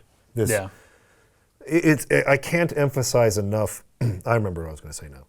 I can't emphasize enough how important it is in life to learn to accept loss. Right. Like, if you can't do that, your life is going to be a lot harder than it needs to be. And there's a healthy way to grieve and to express how sad and awful a loss is, but then eventually comes an acceptance of that and an ability to move forward and to kind of let that burden go. It's a very important thing to learn. And many people don't because they're too afraid of the thought. I can't let it go. It's too important to me. I can't do it. I can't do it. I can't. And it just keeps you stuck. And I think in a lot of ways in our society, we also glorify, especially like in the sports world, that never say die, that never give up attitude, that Rocky Balboa, like no matter how many times you knock me down, I'm getting back up and I will triumph and I will win despite the odds. Lord of the Rings, I'm going to climb this mountain and impossible odds. There's no way you could win. And we sort of like glorify this idea of like the little guy overcoming the impossible odds or never giving up, never ever saying surrender, never say die. And I do think that I'm not saying that there's no value in that. I think that there is value in being determined and in saying, like, I'm not going to accept predetermined limits that other people put on me or that I put on myself because I have more potential. I can do greater than that. And there's a sort of growth that comes in life from learning to escape the mindset of limitation. Sure. Right? At the same time, I think that's important. At the same time, you will lose a lot of things in life. And you need to learn how to accept it when it happens and to learn and grow from it just as much as you learn how to not give up too early or not to limit yourself and your potential, right? Yeah. So I think both things are valuable, but I think that sometimes we can become obsessive or unwilling to let things go because we kind of have this culture where it's like, no, I'll never give up. I'll never give up ever. Yeah. And I think that can cause problems. And I feel like absolutely. that particular thing, whether it was intended or not, was what struck me about this particular playthrough of Nier in a way that was emotionally resonant enough to overcome a lot of the personal criticisms I have about the execution of the other theme's recontextualization. Right. Though I might not have been thrilled with how that was done, though I might have felt that was too simplistic in how it was presented, this was done in a really good way to me. And that, I would say, is likely more important than this. This one was kind of a political, or I don't know, like the general idea, well, at least for it some could of be seen as political commentary. Maybe. Well, I'm thinking of just mostly the facade rule zero thing. Yeah. That's that being more, can be easily inserted into the Iraq war politics, whatever. But that's clearly not the central theme, I think. Well, I think it could be, but because like the Route B is like so centered on like essentially showing you the same events, but like making you see the That's a other good point. perspective. That's a good right? point, actually. That's a good I think point. that it could be Yeah. its intended main theme.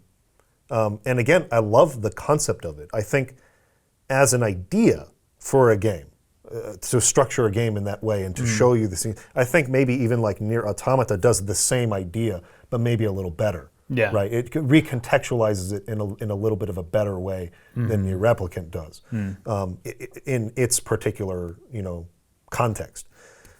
But it's okay to me because this particular theme worked so well for me that it made it all come together in a way that was super satisfying in the B ending. I really like the B ending.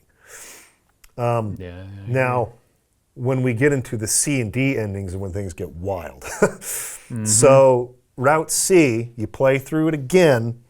Not a lot different except for some of those added scenes with Devil and Popola. Yeah, that's about it. You get back to the ending, and this time, Kaine, as she's walking away, I'm going to go do my thing, and congratulations, you got your sister back. Tyrion sort of starts taking over. Oh, we didn't mention the fact that Tyrion and Kaine have quite a lot of dialogue between each other during the ascent of the Shadowlord's castle, though. So, like, he'll say, he keeps doing his thing like, yeah, you just hate, and you're filled with rage, and yeah, you're just like me, you just want to kill.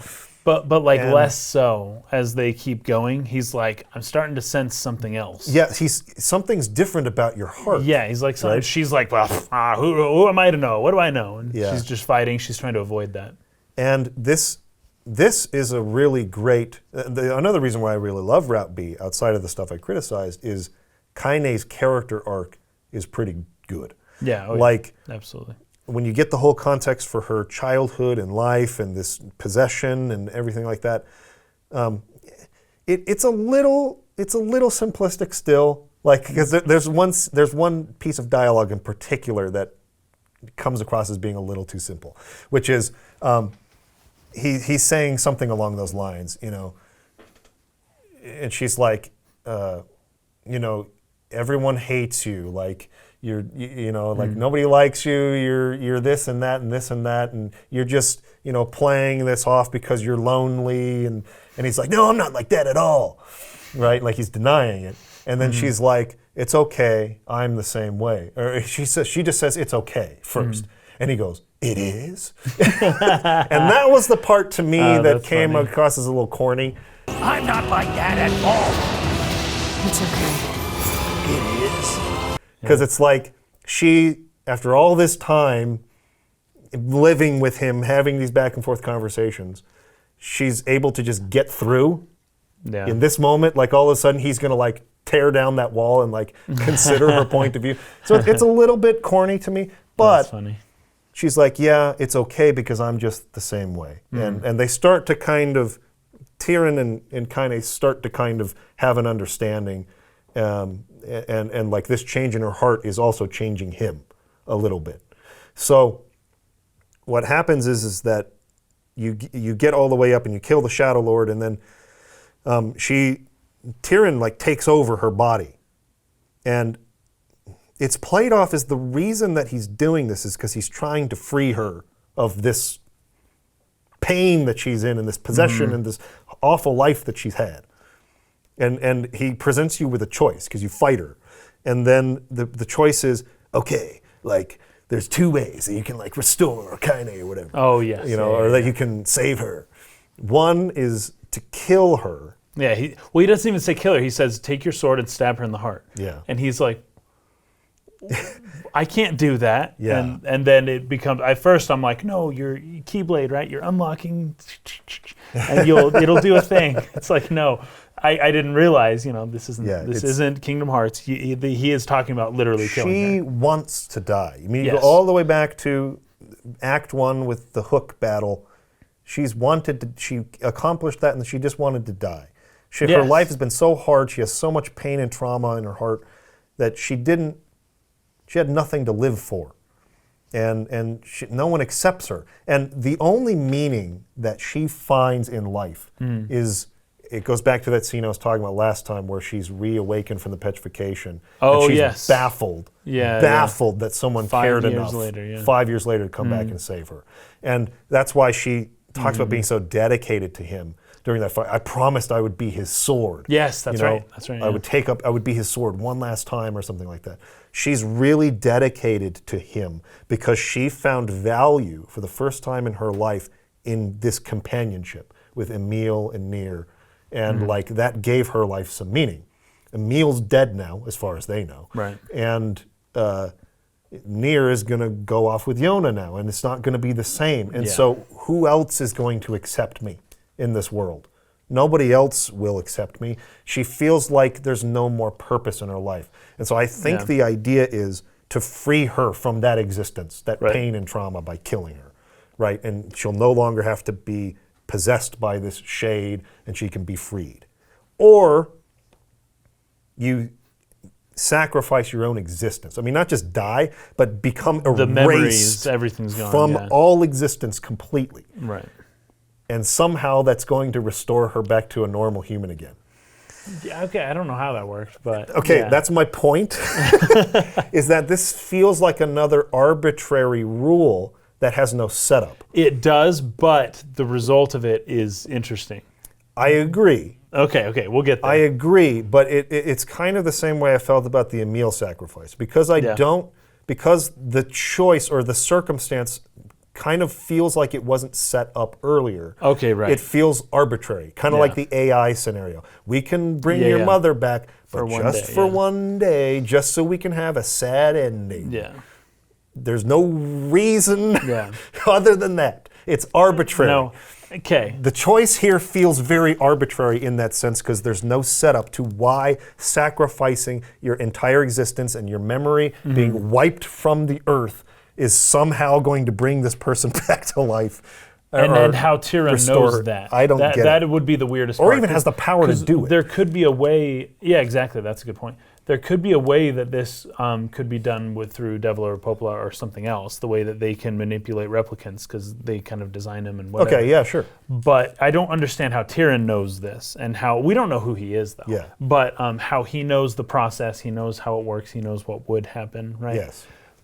Or But- that it requires the sacrifice And this of is another where replicant's memories. This is where Yoko Taro's like not important, right? Because Sure, yes. because it does give you some. I think this is expanded upon a little bit more in Route E. I think it gives you some sense of like. Once again, this is just a life or death thing, I suppose. But you sacrificing yourself seems to be the more noble thing to do, right? So you're gone.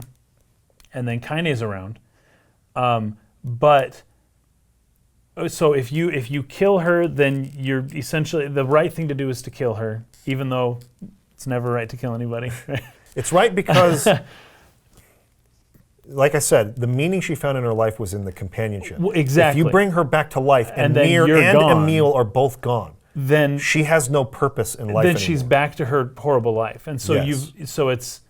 you've negated. So this would be the first time where Yoko Taro would be telling you, it's basically just to subvert your expectations, but would be saying, hey, actually the right thing to do was to kill somebody right at the end there, and you did the wrong thing.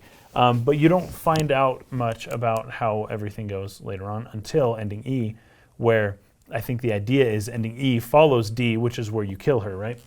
And that's where she is like going through life without you. Yes. And it's like she still has a hard life. Like everything just still kind of sucks, and she doesn't really like any of it.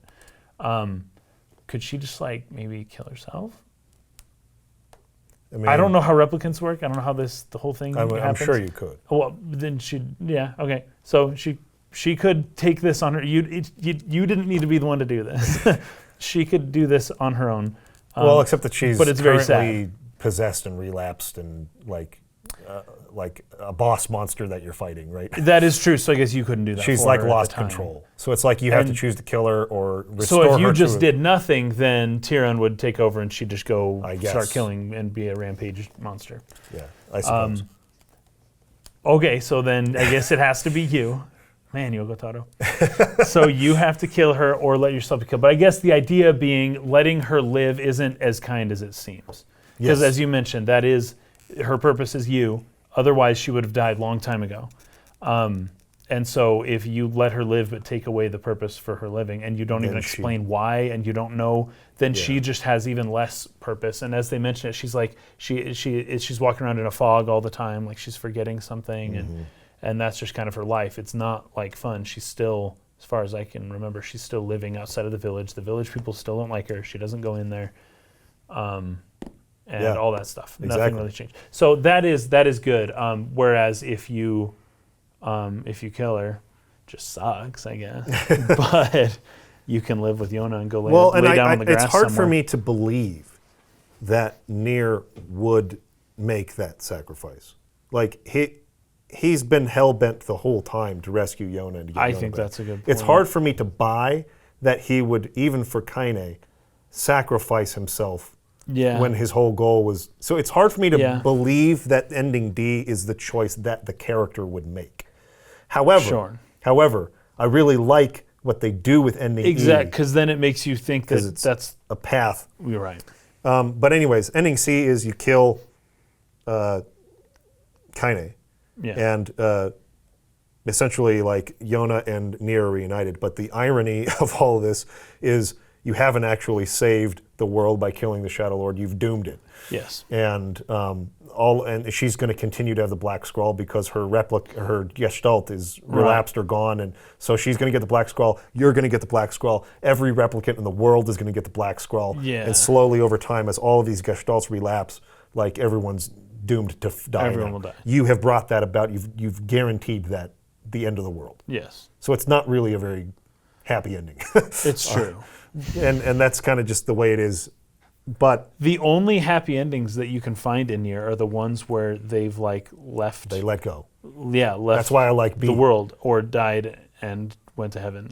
That's why I like Route B. Because this Earth is horrible. Yeah. Anyways, so okay, but ending D, he chooses to erase himself to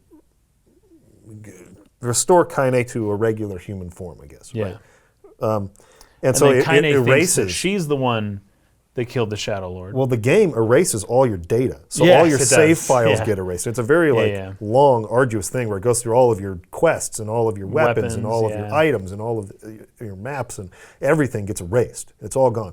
And when you try to start a new game, you can't even rename your character the same name. A different name. You have to do a different name. You have to enter a different name. It says for some reason that name won't work. Yep. So it's you can never, that particular character, whatever you named that character, cannot exist ever again, is the idea. And that was the finality of the original PS3 version. That was how it ended, for good. That was it.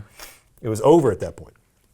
But there is a new piece of content, this ending E. Oh, and by the way, I don't know if I mentioned this, but in the Grimoire Nier companion book, I think I did mention this, right? There's short stories that we were mentioned this, adapted into... And ending E is one of them. Ending E is one of them, but it's expanded. Yes, quite a bit. Quite a bit. Yeah. To tie it and into... And it includes Automata. Yeah, to tie it into Nier Automata. Yeah. Because obviously, when the original book was released, even Drakengard 3 wasn't out yet. Yeah, exactly. So a lot of the references to Nier Automata were not in that short story in Grimoire Nier. So it's been expanded a bit.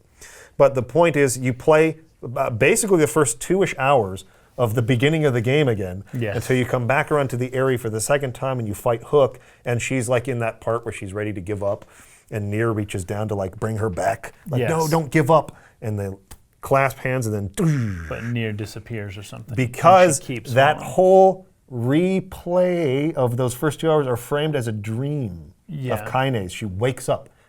She remembers this person. And this is after the D ending, right? Technically. She remembers this person, but she can't put her finger on it, but she's having dreams about it. And you know how dreams are. Sometimes you wake up and it's very vivid at first, but then you quickly forget the details. Yeah. It's oh, what was it?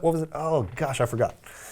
That's kind of the sense that I got is she's having this nagging feeling that there's somebody important that she can't remember. And she can't quite put her finger on it, but it's making her so sad to think about it. And Yona even writes in, the little notes in between the loading screens, that she's waking up feeling sad Yes, too. she is too. Yeah, and she's like, I don't know why. Yeah. Because she doesn't remember. Nobody remembers this guy, right? And so she's like, fine. She wakes up, I guess I'll go out and kill stuff, like I guess what else can I do? You go out and killing, and you find out that what's called Yona's village now, instead of Nier's village, is sending out somebody to go to the Forest of Myth because something is happening over Something's there. up, yeah. But shades are multiplying. They're relapsing even harder. The world's in Yeah. an even worse state than it was before the Shadowlord was killed. Right. It's like things are getting even worse. That nothing is better after having done what they did. And so she's like, you can't do that. You're not strong enough. I'll go for you. You wouldn't take 10 steps before Shade killed you, yeah. So she's like, I'll go and check out what's happening in the Forest of Myth. So she goes in there, and a massacre. All the villagers are dead. Yeah, all of them, yeah. I thought it was really effective. Like, just tons of them just laying in like puddles of blood. Yeah. And like these robots are coming out of the tree and like attacking people. She's like, what's going on here? And the mayor mentions right before he dies, they came out of the tree and they just like slaughtered us, and he dies. So you actually go into the tree, and it's like the final dungeon of the game, I guess you could call it. And it's something that makes a lot of sense. If you're going to recover the memory of someone who has been lost, where would you go to find that? The tree that keeps all the memories in the Forest of Myth, which was set up, earlier in the game. So very logical sort of conclusion to resolve that's where it is, yeah. to resolve this problem of having lost the memory of Nier. So she goes inside of it, and she encounters these two androids who resemble very much 9S and 2B from Nier Automata. They seem a little younger, though. I think the idea is that these were like the precursors to those particular androids, right? Yeah. Like, so that this is person 2 and person 9. What are the words? Not project.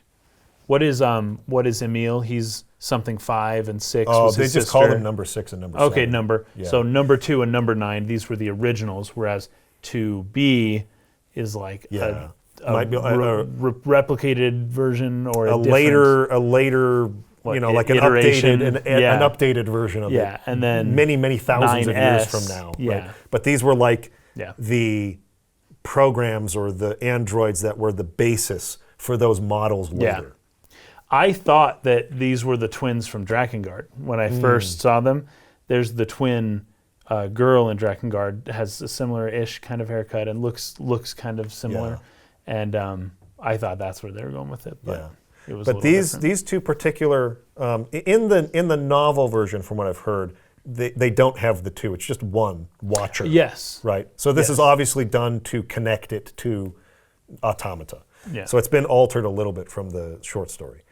But these are watchers who were all the androids were responsible for seeing Project Gestalt through. Yeah. So now they don't have a purpose anymore because Nier and the party killed the Shadowlord, who was like a key, like a linchpin in Project Gestalt working. He was the original Gestalt.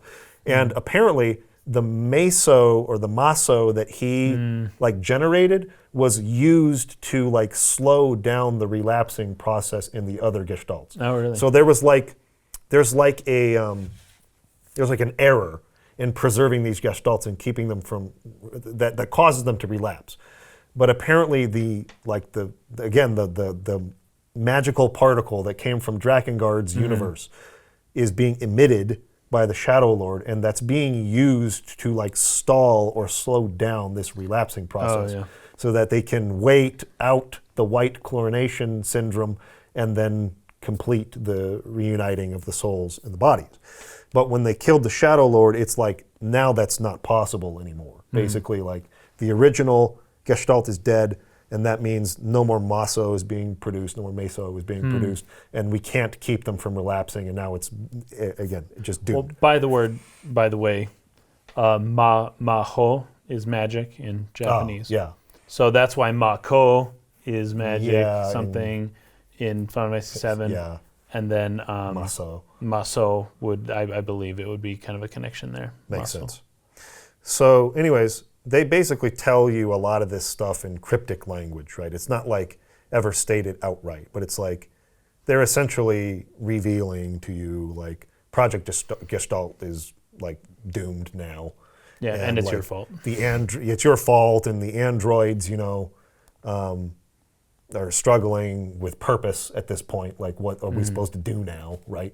And that's where Automata comes in. Like, the nihilism of Automata is the androids have been robbed of purpose, so they have to create their own purpose. So they sort of perpetuate this cycle of what they are doing, even though the thing that they're trying to save has been dead for 10,000 years. Yeah. So like, that's kind of like how the Nietzschean philosophy plays into Automata. But here, it's like they're at the point of beginning to cope with the purposelessness of their existence now. Yeah. And so they're angry and resentful at Kaine.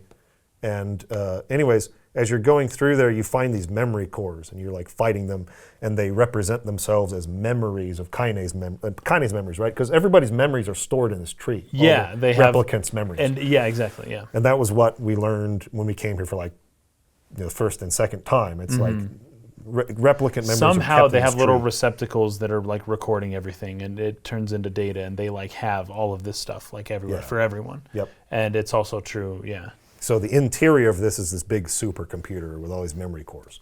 So she's reliving a lot of her memories, and that manifests in bosses, like fighting bosses. Yeah, you're fighting again, all the bosses again. and kind of It's like an interesting way to do that. yeah. And as these androids sort of like, not mock, but like talk down to you about it the whole time, right? And then in the end, it's like you recover the memory of Nier. Yeah, through but they this said it process. was the most painful. No, the most painful was the monster that killed your grandma, right? Yes. And you couldn't beat it, but they were like reveling in making you relive these painful memories. Yes, they're like they torturing wanted, her. Yeah, exactly. And then Vice comes And then back we to kind help. of die. And Vice, do you know where like? Well, it's a memory, he came right? from? Okay. It's like the memory of Vice Sure.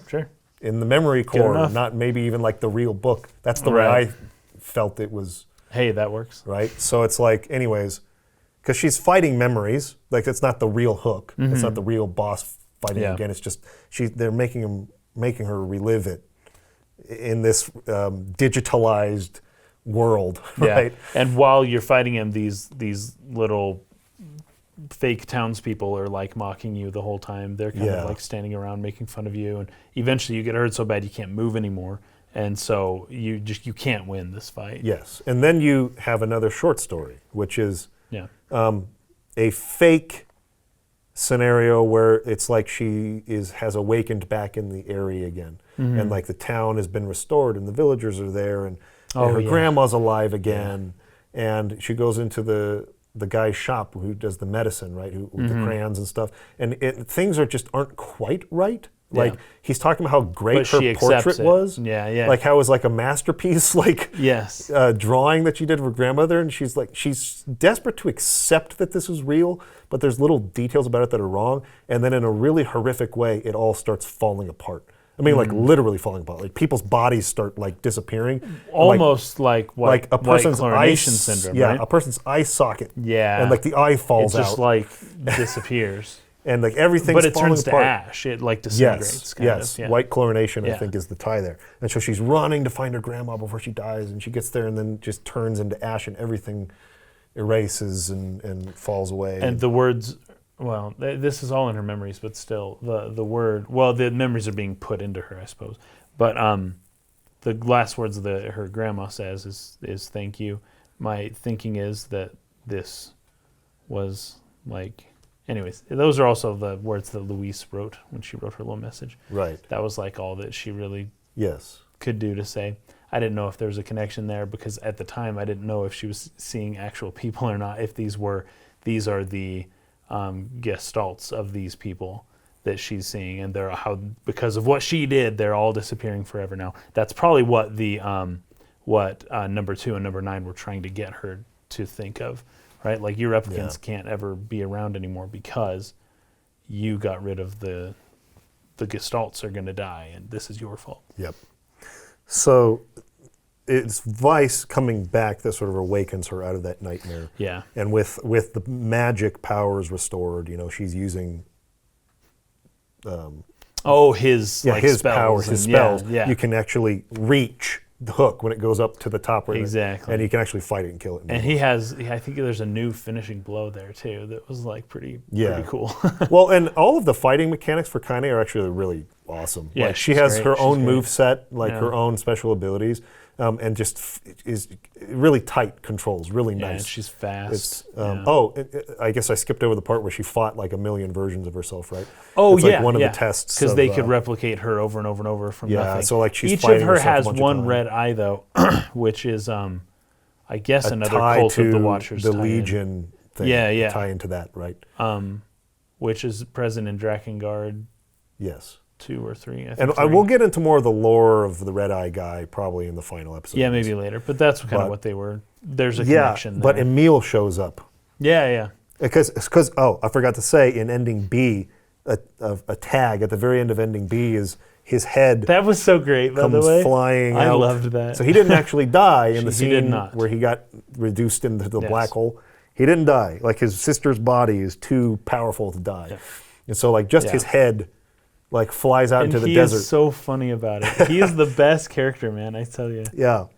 And And so he's just rolling along. he And rolls he's just along. talking like, oh man, I wonder what Kaine and Nier are doing now. Man, those two, I tell you, they start fighting, Yeah. or was it Grimoire? Anyways, Sort of that and optimism. He's just being so just like cute. Yeah. He's great. I just love him. And so he obviously goes and finds a way to restore Yes, his body back. but now he has You know, like he has 4 arms now.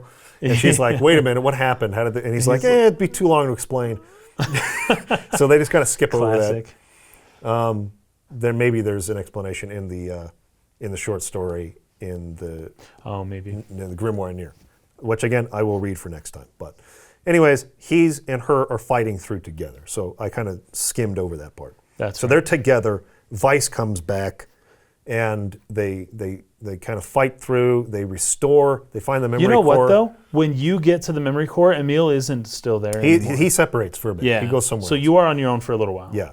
Yeah. But you find the memory core where the memory of Nier is stored, and you restore the memory, and there's a big giant lunar cry or lunar tear lunar flower that like blooms in the forest of myth, probably in the place Yeah. where the tree used to be, and Kaine is there holding a restored younger, like the younger version of the Yeah. boy Nier. Yeah. I'm guessing maybe that it's in that forest of myth tree that maybe that's where the replicants are made, right? I would think so, yeah, because that's where So- the data is stored, and so Yeah. if they need to make a new replicant, that's how they would do it. So all of his data is stored there. They found it and Yeah. they like made it's like Remade a it. reborn version of him, Yeah. right? And so she's there holding it. And like you said, the kind of like the nihilistic view, like it was all meaningless in the end. Everything that we did, right? We Right. essentially doomed the world. We ended it instead of saving it. Everything that we did was meaningless, but we found meaning in each other. And that's kind of how Purpose. they. And how it for ends her, there. that was so key because like nobody had accepted her. Right. No one had cared except for her grandmother. And when her grandmother passed, there was just no point in life other than to get revenge on the monster that killed her. But now she has found that acceptance in her friends, Emil and Nier. And so whereas in the other endings, she was going to kind of walk away from that because he's like, oh, you can come stay with us. And she's like, no, I got my own stuff to take care of. Yeah. Now she's sort of decided like she's going to be with her, friends no matter what. And so like she's found purpose again in her life. And she undoes the mistake that Nier made in sacrificing himself, which took all of her purpose away. Yes. And she brings him back to restore purpose, and Emil is back and they're all together. It's as close to a happy ending as you're going to get from a Yoko Taro game. Yes. Where they destroyed the world is doomed, but at least in the time that we have left before we're killed by the Black Skrull, we'll be together. Yeah. And, we can have purpose. Make the most of it. So also, it when Nier comes back to life, it restores your old save file. Yes. And you have to input the name because it didn't let you name it that again. I know there's one person in the world who typed forgot? random keys Oh my gosh! Just to for like a name. screw. Yeah. And it had no way of Yep. inputting that again. Yeah, that's entirely possible. It got stuck. That's possible, and it's probably some young kid. I guarantee you, a lot of people are like, could never Couldn't finish the it. game because I know somebody That's did funny. that. That's funny. So, oh yeah, but then all of your save data comes back. As it was deleted slowly, it comes back very slowly again. Everything kind of comes back. But because it's your D save file that it what's the word? It Restores it. It restores your D save file because that's the you that she is restoring, I guess. That's just the version of you, because I swear Yoko does such a good job with like subtext and with like the theme of like replicating people over and over, and your different save files, and they're like different people in some ways, you know. But it's the D version of you, and so, but the D version of you doesn't have Kaine alive in that timeline. Now the E ending goes, you're both together, right? That is the E ending, but it throws you back. You have the ability to go back to your D ending now, and there's a new weapon you can get that is Kaine's sword, technically, and you go get it. And I guess you don't. It's not so forwardly pointed out to you, but she says that she will be your sword, right? Yes. And so she literally, in the D ending, she's gone, but you have her sword, and she is. Is she gone? I Sort thought of she's still with there in the D ending. Well, okay. So Oh no! You're right, because you can do this. So it restores it your restores D stuff. you before You're right. She before is going still into there. the castle for the Shadowlord. She is still there. So then it goes back to that point. But it's got like different levels. You can level. There's like 4 levels to it, and there's it basically goes through her process. Basically, like level 1 Kaine is like abrasive, and level 2 Kaine is more dignified. Level 3 Kaine is the dream Kaine, and level 4 Kaine, the blade, is like the transcendent, Kaine that is like so great or whatever. And that's how you like level up the sword or whatever. But anyway, so I found that fascinating. But you're right, she is there because it's before. It's before you make those decisions. Yeah. That's right. So let's see. I think we've more or less covered everything. We'd have. Aside from but the there's lore still some philosophical and the DLC stuff. Yeah, to go through. There's There's just a few things, and this may not take any time at all. The Gretel says we are incomplete, but our friends, we are incomplete, but our friends make us whole. I'm trying to do my Sora voice. It's harder to do. And so I don't even want to call the Shades enemies anymore. I'm like, I'll just call them antagonists. I don't really know. So here is. The language of facade. This is just an interesting tidbit here. The language of facade sounds like Japanese when you hear it. Yeah. It sounds like a weird, screwy version of Japanese. Didn't they take a sentence with katakana or whatever, and then they just the kana, and then they just did it. So and they're saying they kind of did it Japanese randomly words. a little bit. Sometimes they're saying accidental Japanese words. They rearrange the characters, not the whole word. Okay. So you'll get jumbled up messes. But sometimes, because of the way Japanese works, it's a syllabary, not an alphabet. So a word may only have 2 syllables in it, right? Like mono. Well, you can only combine that one way, which is nomo, which is not a word as far as I know. But sometimes the combination of the sentences led to actual Japanese words being spoken, but that are irrelevant and completely different from the actual. Like what the meaning of the sentence was supposed to be. Sure, yeah. So it's complete gibberish, but it sounded like an off, weird version of Japanese, and I was wondering if they did like with the music, if they did some fast forward, what will Japanese sound like in 1,000 years kind of thing. But it appears that is not the case, that they just scrambled the letters. All I know is Kaizo is king in that whatever that language Oh, is. nice. Anytime they refer to the king of facade, it's Kaizo. Kaizo. Nice. So that, I know one word. You know some Facadian I know one word words. in the Facadian Good language. Kaizo. And it sounds very Japanese. That word sounds incredibly Japanese. it does, actually. Well, Kaizo. Kaizo probably is a word. I can't think right now of what it means. Route E, the twins claim that a singularity signature is detected in Kaine. Now, I keep bringing this up. I keep bringing up the idea of sentience because this is the most fascinating part of the game to me, is the fact that these replicants become sentient on their own.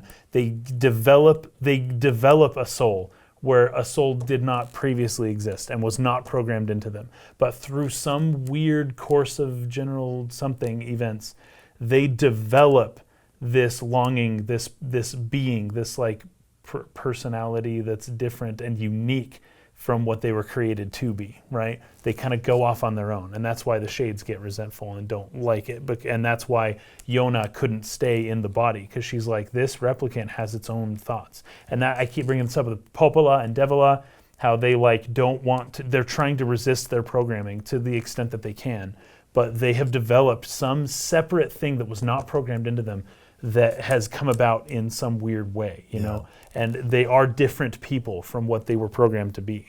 I find that very fascinating. So the androids, the replicants, and Yoko Taro is toying with the idea of, well, when I see singularity, I'm thinking like AI. What do they call it when AI becomes sentient? Is that? Oh, yeah, there is. You're right. It's not singularity. Is it called that? What's the word It's in like Terminator? when the AI In Terminator, like actually, they call it when an AI becomes self-aware. self-aware. What is that fetching called? I know what you're talking about. Scroll down. What's Singularity the word? point. Okay, so it is singularity Yeah, it's in a general. singularity point. Okay, so and they bring up the twins claim that a singularity signature is detected in Kaine. I think that they're saying, "Wow, this is fascinating," and they're like fascinated by it. I think what they're referring to is that she has become her 100% completely become her own person, independent completely of what we made and of what the Gestalt is or was. Yeah. So, and I don't know if there's a different thing going on there, but that's what I kind of got from it, because I think that theme is just fascinating. And I wanted to talk about something interesting, but I think I'm going to hold this off until next week. Okay.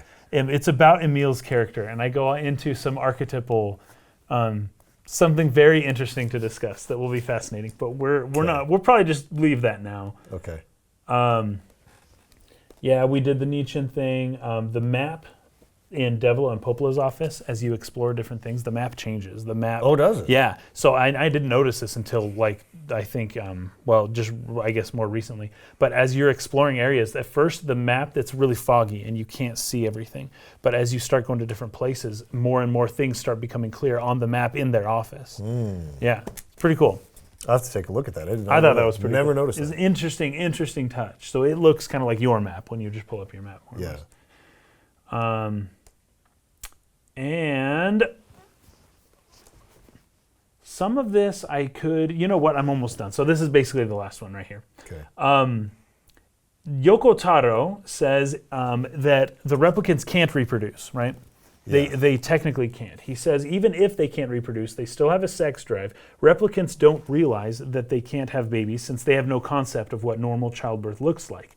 Basically, managers like Devola or Popola just call them to a place and say, you're going to give birth soon, and put them to sleep, and then create a replicant from a test tube-like thing while they're asleep. When the replicants die, Devola and Popola just recycle them into a new body, right? And that's just kind of how the process works, because I had a lot of questions about that. I didn't know if Nier and Yona had been alive for 1,400 years, and this was just a constant thing of them. They never age. No one ever ages. Yeah. But it seems like that's incorrect. They do age. They are just reborn, but they are all sterile. Replicants cannot what's interesting reproduce. about that is that every replicant version of Yona gets the black scroll because her relapsed Gestalt is like in a form of stasis. That's but right. It's partially relapsed. So usually a relapse means the replicant can no longer, the data can't be retrieved. You can't replicate or reproduce. But with Yona, they could. Because it's partially relapsed, not fully relapsed.